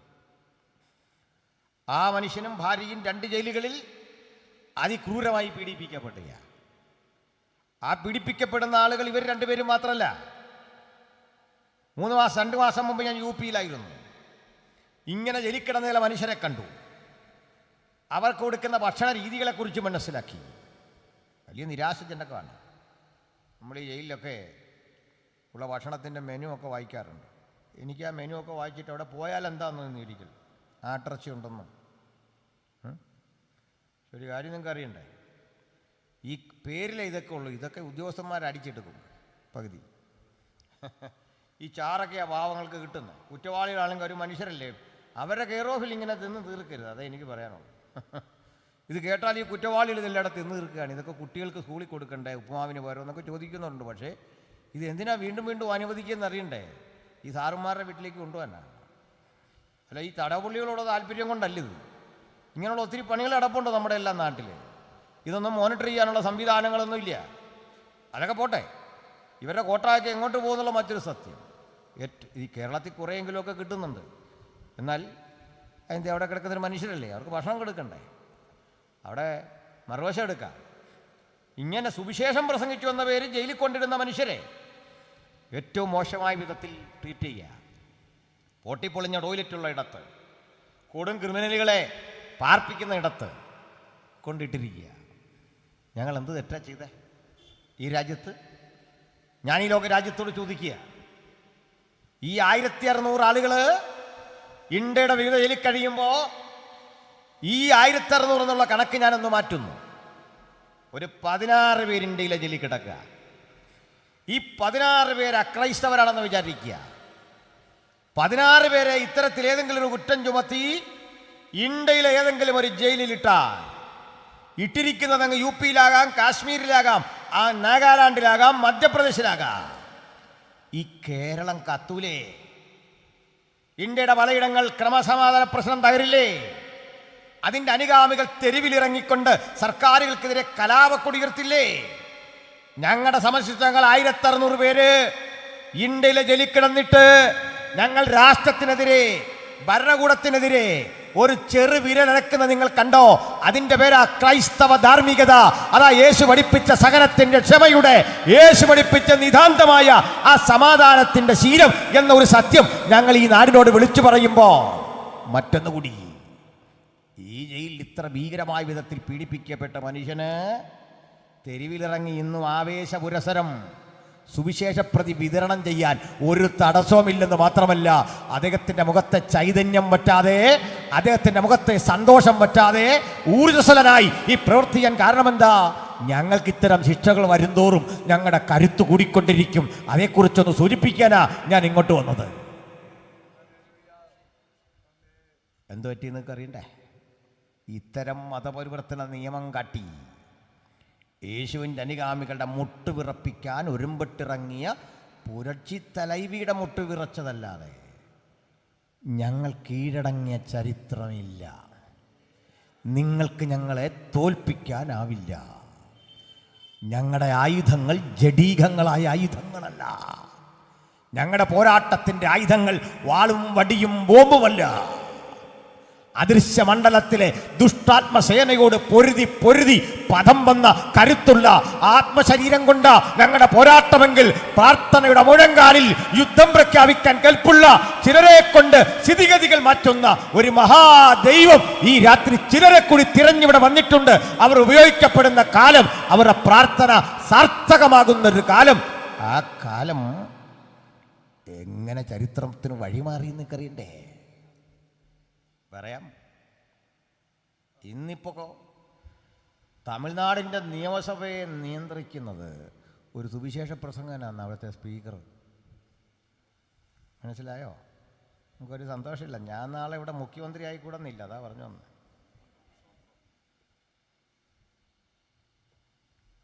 മനസ്സിലായില്ലേ? അതിൽ ഒത്തിരി രഹസ്യങ്ങളൊന്നും ഞാൻ പുറത്തോട്ട് വിടുന്നില്ല. അങ്ങനെ പല കാര്യമുണ്ട്. ചിലരൊക്കെ ആശങ്കപ്പെടുക. അതിൻ്റെ കാരണം തമിഴ്നാട്ടിൽ നമ്മുടെ കണക്ക് 7% ആളുകൾ, 19% ആളുകൾ നമ്മളിവിടെ ഉണ്ട്. പക്ഷെ തമിഴ്നാട്ടിൽ 7%. 7% ആളുകൾ അവിടെ ഉള്ളൂ. പക്ഷെ തമിഴ്നാടിൻ്റെ സ്ഥിതി മാറി, അന്തരീക്ഷം മാറി. ഒത്തിരി ഡീറ്റെയിലൊക്കെ വേണം നിങ്ങൾ പേഴ്സണലി ചോദിച്ചാൽ ഞാൻ പറഞ്ഞുതരാം. അതായിരിക്കും ഭംഗി. എന്താ പറഞ്ഞേ? ഒരിക്കൽ സുവിശേഷത്തിൻ്റെ ശക്തിയെ ത്യജിക്കാൻ ശ്രമിച്ച നാട്ടിൽ അതിവേഗം വളരുന്ന മാർഗം. ഇറാനെക്കുറിച്ചുള്ള വാർത്തകളിൽ നിങ്ങൾ കേട്ടതൊക്കെ തന്നെ യുദ്ധത്തിൻ്റെ വാർത്തയാണ്. ഇറാനിൽ അതിവേഗം വളരുന്ന മാർഗം യേശുവിൻ്റെ സുവിശേഷം. പാകിസ്ഥാനിൽ അതിവേഗം വളരുന്ന മാർഗം യേശുവിൻ്റെ സുവിശേഷം. ഹല്ലേലൂയ. ഇറാഖിൽ അതിവേഗം വളരുന്നത് യേശുവിൻ്റെ സുവിശേഷം. ലാറ്റിൻ അമേരിക്കൻ രാജ്യങ്ങളിൽ അതിവേഗം വളരുന്നത് യേശുവിൻ്റെ സുവിശേഷം. ഇപ്പോൾ ചിലർ പറയുകയാണ് അമേരിക്കയിലും ഇംഗ്ലണ്ടിലൊക്കെ പള്ളി വിൽക്കാനിട്ടിരിക്കുകയാണ്. അതിൻ്റെ രഹസ്യം കൂടെ നിങ്ങളോട് പറയാം. ഈ സായിപ്പിൻ്റെ അംഗസംഖ്യ കുറഞ്ഞു, അവരോടെ കുറവാണ്. അതിനാ നമ്മളെയൊക്കെ അങ്ങോട്ട് കയറിക്കോളാൻ പറഞ്ഞ് ക്ഷണിക്കുന്നു. ഇവിടുന്ന് ധാരാളം പേര് കുടിയേറുക. അത് ക്രൈസ്തവർ കുറവാണ്, മറ്റാളുകളെല്ലാം അവിടെ കുടിയേറുന്നുണ്ട്. പറയുന്നതെല്ലാം അവനെ ചീത്തയാണ്, പക്ഷേ പ്രശ്നം വരുമ്പോൾ അങ്ങോട്ടായി പോകുന്നത്. അതൊരു വേറൊരു കാര്യമാണ്, അങ്ങോട്ട് കുടിയേറുക. ഇപ്പോൾ അവർക്ക് അംഗസംഖ്യ കുറഞ്ഞതിൻ്റെ ഒരു പ്രതിസന്ധി മനസ്സിലായി. ഇന്നിപ്പോൾ വരുമ്പോൾ രസകരമായ വാർത്ത കണ്ടു. ബീഹാറിൽ 3 കുട്ടികളുണ്ടെങ്കിൽ 3ാമത്തെ കുട്ടിക്ക് പ്രസവം കഴിയുമ്പോഴേ അമ്മയ്ക്ക് 30,000 റുപ്യ, 4ാമതൊരു കുട്ടിയുണ്ട് 40,000 റുപ്യ. അംഗസംഖ്യ കുറയുന്നു. അംഗസംഖ്യ അങ്ങനെ ശാസ്ത്രീയമായി കുറഞ്ഞു പോയൊരു സമൂഹമാണ് നമ്മൾ. മനസ്സിലാകുന്നുണ്ടോ? 2 മക്കൾ 1 മക്കളൊക്കെ ഉള്ളു. കല്യാണം നടത്തുന്ന പാസ്റ്റർമാർ ഇനിയെങ്കിലും കുഞ്ഞുങ്ങളുണ്ടാകേണ്ടതിൻ്റെ മഹത്വത്തെക്കുറിച്ച് പഠിപ്പിക്കണം. സന്തോഷമില്ല? വലിയ പട്ടിണിയുടെയൊക്കെ കാലത്താണ് നമ്മൾ 4-5 പേരൊക്കെ ജനിച്ചേ. ഇന്നിപ്പോൾ ആ സ്ഥിതിയൊക്കെ മാറിയപ്പോൾ 2 മക്കൾ പരിണിതഫലമായിട്ട് എന്ത് പറ്റി? ഒത്തിരി ആഗ്രഹിച്ച് പണി കഴിപ്പിച്ച വീട്ടിൽ പാർക്കാൻ മക്കളില്ലെന്ന് അവർ 2 പോയി. നമ്മൾ വൃദ്ധനും ആകുമെന്ന്. അപ്പോൾ അവിടെ താമസിക്കുന്ന നമ്മൾ 2 പേരും ഭാര്യയും ഭർത്താവും. മക്കളവിടെ ഇല്ല. മക്കളുണ്ടാകേണ്ടതിൻ്റെ ആവശ്യകതയെക്കുറിച്ച് പഠിപ്പിക്കണം. സന്തോഷമില്ലേ? ചുമ്മാ അശാസ്ത്രീയമായ കുറേ പൊട്ടത്തരങ്ങളാണ് പണ്ടൊക്കെ നമ്മൾ പഠിച്ചുകൊണ്ടിരുന്നത്. ആ മക്കൾ കൂടുതലുണ്ടായ ഭൂമിക്ക് ഏതാണ്ടൊക്കെ സംഭവിക്കുന്ന ശാസ്ത്രമാണെന്ന് പറഞ്ഞ് ഏതോ വിവരദോഷികൾ പഠിച്ചു വിട്ടതാണ്. അതിന് പകരം കാട്ടുമൃഗങ്ങൾ ഇഷ്ടം പോലെ, മനുഷ്യൻ തീരെ കുറഞ്ഞുകൊണ്ടിരിക്കുകയാണ്. അപ്പോൾ പള്ളിയിൽ അവിടെ ആളില്ല. ഇത് മെയിൻറ്റെയിൻ ചെയ്യാൻ വലിയ പാട്. എൻ്റെ കാരണം എന്താ? വലിയ ടാക്സ് കൊടുക്കണം. ഇപ്പോൾ ഇവരിതെല്ലാം അടച്ചു പൂട്ടിപ്പോയി. തന്നെയല്ല, ഞങ്ങളെ സംബന്ധിച്ചോളം ഞങ്ങൾ ഈ ബോർഡ് എഴുതി വെച്ച അസംബ്ലീസ് ഓഫ് ഗോഡ് IPC ഒന്നുമല്ല നമ്മുടെ ചർച്ച്. നമ്മുടെ ചർച്ച വേണ്ടി ഇരിക്കുന്ന സാധനമാണ്. ജീവനുള്ള കല്ലുകൾ കൊണ്ട് പണി കഴിപ്പിച്ച ഞാനും നിങ്ങളും. അതൊന്ന് കൂടാനുള്ള സ്ഥലമാണ്. ഹല്ലേലൂയ. ഞാനൊരു കാര്യം പറയാം. ഭക്തനായ ജോർജ് മുള്ളറുടെ ഒരു ഓർഫനേജിൽ ഞാൻ പോയി. അവിടെ അങ്ങനെ ആരുമില്ല. അപ്പോൾ ഒരു മനുഷ്യൻ എന്നോട് ഇതെല്ലാം പറഞ്ഞിട്ട് ഗദ്ഗത കണ്ടനായി പറയാം. 1000കണക്കിന് കുട്ടികൾ ഓടി നടന്ന സ്ഥലമാണ്. വഴിയോരങ്ങളിൽ തെരുവുകളിൽ നിന്നൊക്കെ പെറുക്കിയെടുത്തുകൊണ്ട് കുഞ്ഞുങ്ങളെ ആ വിദ്യാഭ്യാസം കൊടുത്ത് പരിശീലിപ്പിച്ച ഈ സ്ഥലം അടച്ചുപൂട്ടൽ ഭീഷണിയില്ല. ആരവിടെ ഇല്ലെന്ന് ഞാൻ പറഞ്ഞത് നല്ലതല്ലേ? ഈ സ്ഥാപനം അടച്ച് പൂട്ടണം. കാരണം ഒരു ഓർഫനേജ് ഉണ്ടാകാൻ പാടില്ലെന്നോ, അനാഥരുണ്ടാകരുത്. അതാ കാര്യം. അനാഥരുണ്ടായില്ല, അനാഥശാല ഉണ്ടാവുള്ളൂ. ആ രാജ്യമൊക്കെ മാറിയെന്നതിൻ്റെ തെളിവ്, രാജ്യത്തിൻ്റെ രീതിയൊക്കെ മാറിയെന്നതിൻ്റെ തെളിവ്. ഇത്തരം സ്ഥാപനങ്ങളല്ല ഇനി മുതൽ വേണ്ടത്. വൃദ്ധസദനങ്ങളും ഇങ്ങനെ അനാഥശാലകളും പെരുകുന്നത് ഒരു നാടിൻ്റെ ഗുണത്തെ അല്ല സൂചിപ്പിക്കുന്നത്. കുടുംബാന്തരീക്ഷത്തിൽ കുഞ്ഞുങ്ങൾ വളർന്നു പോകുന്ന, സനാതനായി തീരേണ്ട, സംരക്ഷിക്കപ്പെടേണ്ട ഒരു കാഴ്ചപ്പാടാണ് അത് മുമ്പോട്ട് വെക്കുന്നത്. മക്കളെ യഹോവ തരുന്ന ദാനം, ആ ദാനങ്ങളും മക്കളും കുടുംബവും ഒക്കെ ആയി ജീവിക്കുന്ന കൺവെൻഷണലായ ഒരു ജീവിത രീതിയാണ് ബൈബിൾ വീക്ഷിക്കുന്നത്. ഉപജീവനാർത്ഥം മറ്റിടങ്ങളിലൊക്കെ കടന്നുപോയ കുട്ടികളുണ്ടാകാം. ആ മക്കളോടും പറയട്ടെ, നിങ്ങൾക്ക് മക്കളുണ്ടാകേണ്ടതിൻ്റെ ആവശ്യകതയെപ്പറ്റി. നിങ്ങൾക്ക് ആ ജനിക്കുന്ന കുഞ്ഞുങ്ങളാണ് നാളെ ഈ ലോകത്തിൻ്റെ സ്ഥിതി മാറ്റുന്നത് എന്ന് ആര് കണ്ടു? അല്ല എന്ന്. അതുകൊണ്ട് ഇനിയുള്ള കാലം തലമുറകൾ ഉണ്ടാകാൻ വേണ്ടി പ്രാർത്ഥിക്കണം. സന്തോഷമല്ലേ? കല്യാണമോ കഴിപ്പിക്കുമ്പോൾ സത്യരാജ് ഭാഷ ഇത് മക്കളുണ്ടായതിൻ്റെ ആവശ്യകതയെപ്പറ്റി കൃത്യം പ്രസംഗിക്കണം. അവരെ സംരക്ഷിക്കേണ്ടതിൻ്റെ ആവശ്യകതയെപ്പറ്റി. സ്തോത്രം. എനിക്ക് 3 മക്കളായിരുന്നു. 2 കുട്ടികളായി കഴിഞ്ഞപ്പോൾ 3ാമത്തെ കുട്ടിയുടെ ഡെലിവറിക്ക് വേണ്ടി ചെല്ലുമ്പോൾ ഡോക്ടറിനെ കളിയാക്കി. ഒത്തിരി കുഞ്ഞുങ്ങളുണ്ടാകുന്നില്ലെന്നുള്ള ഒന്നല്ല കാര്യം. അപ്പോൾ ഉള്ള കുഞ്ഞുങ്ങളെ അപ്പോൾ എന്നോട് ചോദിച്ചു, 2 പെൺകുട്ടിയാ, 3ാമത്തെയും പെൺകുട്ടിയാണെ നിങ്ങൾ എന്ത് ചെയ്യും? ഞാൻ പറയും, ഒന്നും ചെയ്യില്ല, എന്നെ വളർത്തും. അതെന്താ 3 പെണ്ണുണ്ടാകുന്നൊരു മോശമാണോ? അപ്പോൾ അന്നത്തെ എൻ്റെ വിശ്വാസ രീതി അനുസരിച്ച് ഞാൻ അവരോട് പറഞ്ഞു, നിങ്ങളിങ്ങനെ പറഞ്ഞല്ലോ, but I believe, I know, എനിക്കറിയാം ഇത് പെണ്ണല്ല, ഇതാണാണ്. കുറിച്ചിട്ടോളാൻ പറഞ്ഞു. മുൻകൂട്ടി പോയി കുഞ്ഞിന് വേണ്ട, ആൺകുട്ടിക്ക് വേണ്ട ഉടുപ്പുമൊക്കെ എടുത്തു വെച്ചു. മനസ്സിലായില്ലേ? എനിക്ക് പെണ്ണാകുന്ന ഏറ്റവും സന്തോഷം, ഒരു പ്രശ്നമില്ല, ഒരു വിഷയമില്ല. ഈ പെൺകുഞ്ഞുങ്ങളെല്ലാം ദൈവം നമുക്ക് തന്ന ദാനമല്ലേ? മോശമാണോ പെണ്ണ്? അപ്പോൾ ദൈവം എനിക്ക് തക്ക സമയത്ത് ഒരു ആൺകുട്ടിയെ തന്നു. അപ്പോൾ ഞാനവന് വാട്ട് ഈസ് ദിസ് എന്നർത്ഥം വരുന്നൊരു പേരായിട്ട്, പെണ്ണിൻ്റെ പേര് തന്നെ മന്ന. പാസ്സൊക്കെ അങ്ങനെ മോനെ വിളിക്കുന്നത്. ഓഫീഷ്യൽ പേര് വേറെ ഉണ്ട്. 3 മക്കളെ ദൈവം തന്നുകൊണ്ട് ഒരു നഷ്ടം ഉണ്ടായില്ല. 21 വീടുകൾ മാറി മാറി പാർത്തു. 21 വാടക വീടുകൾ മാറി മാറി പാർത്ത് കഷ്ടപ്പാടുകളിലോ യാത്ര ചെയ്ത് ഈ കുഞ്ഞുങ്ങളെ വളർത്തുമ്പോൾ ഒക്കെ പരിഹസിക്കപ്പെട്ടിട്ടുണ്ട്. പക്ഷേ മക്കളൊക്കെ നല്ല നിലയിൽ പഠിച്ച് ഒരു മോളുടെ വിവാഹം കഴിഞ്ഞു. മെറിറ്റിൽ തന്നെ അഡ്മിഷൻ കിട്ടിയൊരു മോള് മെഡിസിന് പഠിക്കുന്നു. ഇപ്പോൾ പറഞ്ഞ മന്ന BCA 3rd ഇയറിന് പഠിക്കുന്നു. അപ്പോൾ ഡോക്ടറെ, നിങ്ങളീ പറയുന്നതൊന്നുമല്ല ഞങ്ങളുടെ ദൈവത്തിൻ്റെ കണക്ക്, നിങ്ങളീ പഠിപ്പിക്കുന്നതല്ല ദൈവത്തിൻ്റെ പദ്ധതി, നിങ്ങളീ പറയുന്നതുമല്ല പുരോഗമനം. ഹല്ലേലൂയ. അപ്പോൾ ഒരു കാര്യം പ്രാർത്ഥിക്കുക, കുഞ്ഞുങ്ങളില്ലാതെ ഭാരപ്പെടുന്ന ആരെങ്കിലും ഇത് കേൾക്കുന്നെങ്കിൽ ഇതാ വചനം ഇന്നൊരു വിടുതലാണ് നിങ്ങൾക്ക്. ഒരു വിടുതലാണ്. വചനവും ദൂതും ആരേറ്റെടുക്കുന്നോ അവർക്ക് ആ കുടുംബത്തിനൊരു വിടുതലാണ്. അവകാശം പറഞ്ഞ് പ്രാർത്ഥിച്ചോ. നിങ്ങളുടെ ഭവനത്തിൽ, നിങ്ങളുടെ പരിചയമുള്ള ഇടത്ത് ഒരു തലമുറയെ കാണാൻ ആവലോടെ കാത്തിരുന്ന് പ്രാർത്ഥിക്കുന്നവരുണ്ടെങ്കിൽ അവർക്കും ഒരു വിടുതല. ഓൺലൈനിലൂടെ ഈ വചനം കേൾക്കുന്ന എൻ്റെ പ്രിയപ്പെട്ട സഹോദരങ്ങളെ, അവകാശം പറഞ്ഞ് പ്രാർത്ഥിച്ചോ, അതൊരു വിടുതല. ആമേൻ.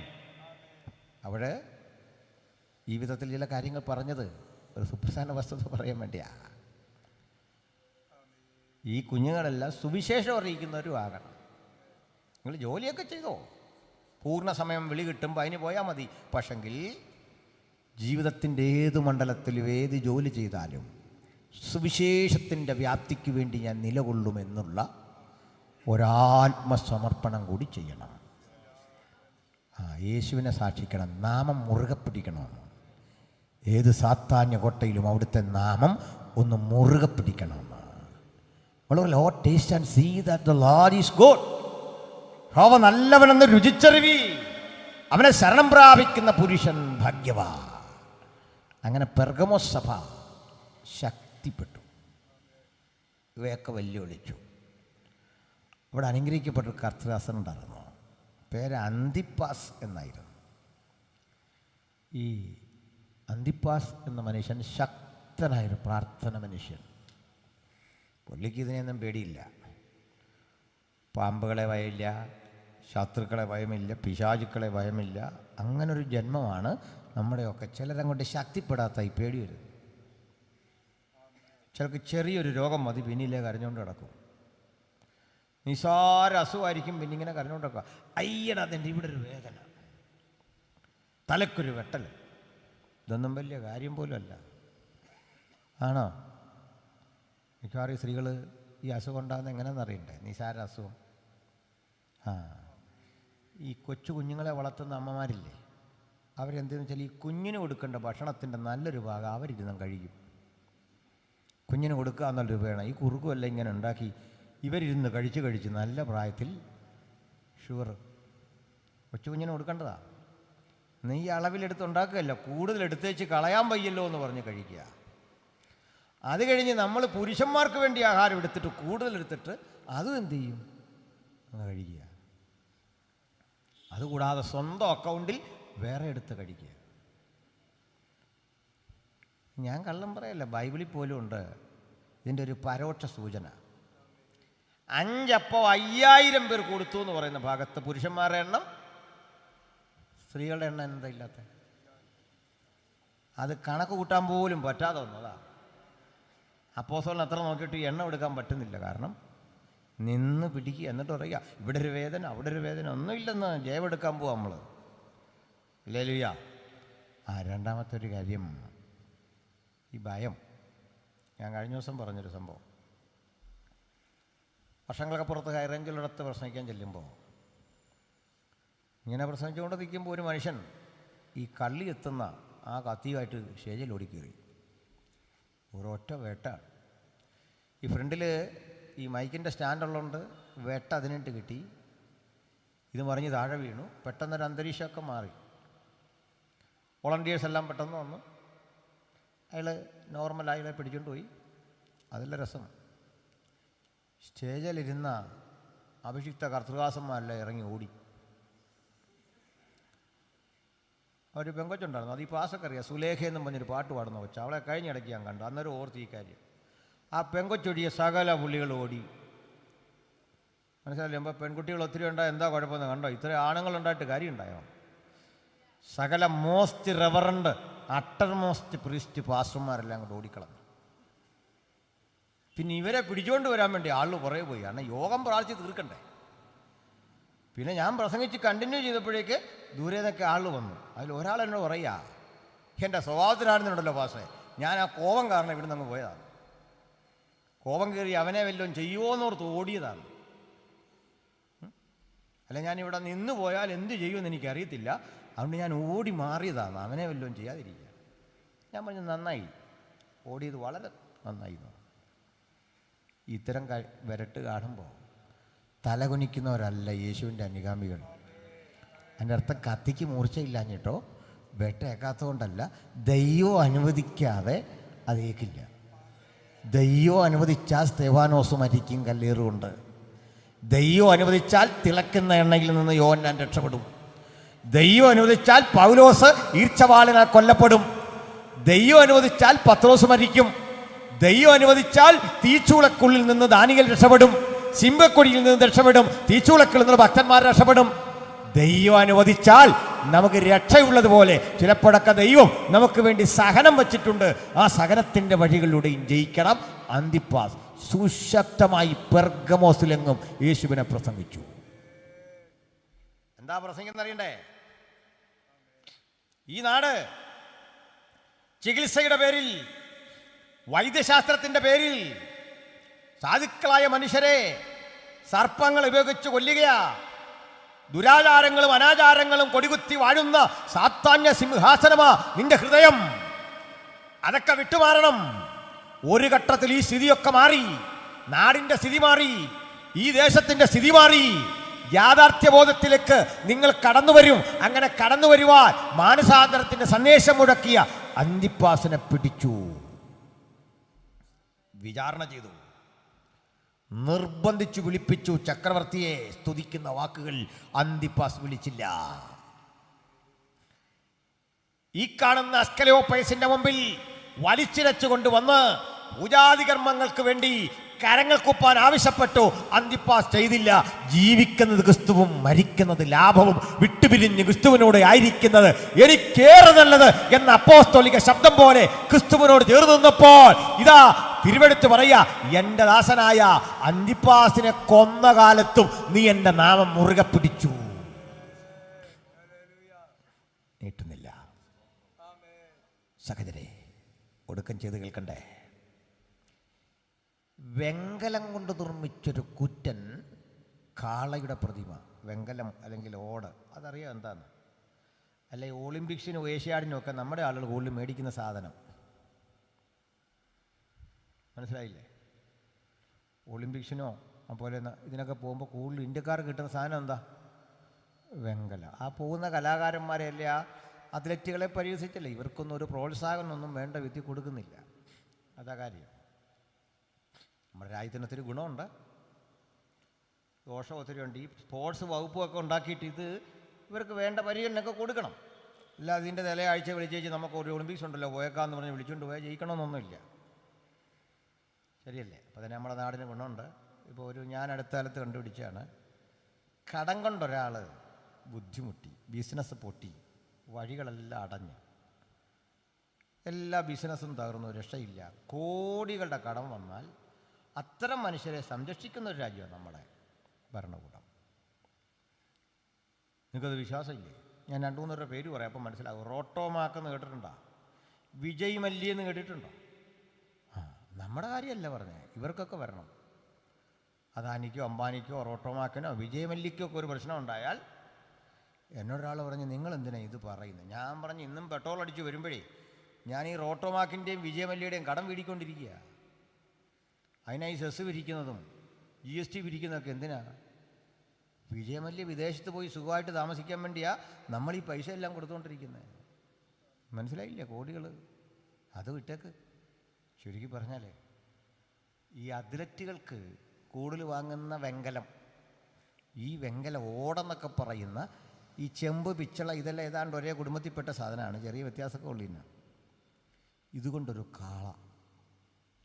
കാളയുടെ ഉള്ളു പൊള്ളയാണ്, ശൂന്യമാണ്. നമ്മുടെ അന്തിപ്പാസ് എന്ന മനുഷ്യനെ ഈ കാളയുടെ ഉള്ളിലേക്ക് വായിലൂടെ കയറ്റി, വലിയ കാളയാണ്, ഇങ്ങനെ തിരികെ അതിനകത്തിട്ടു.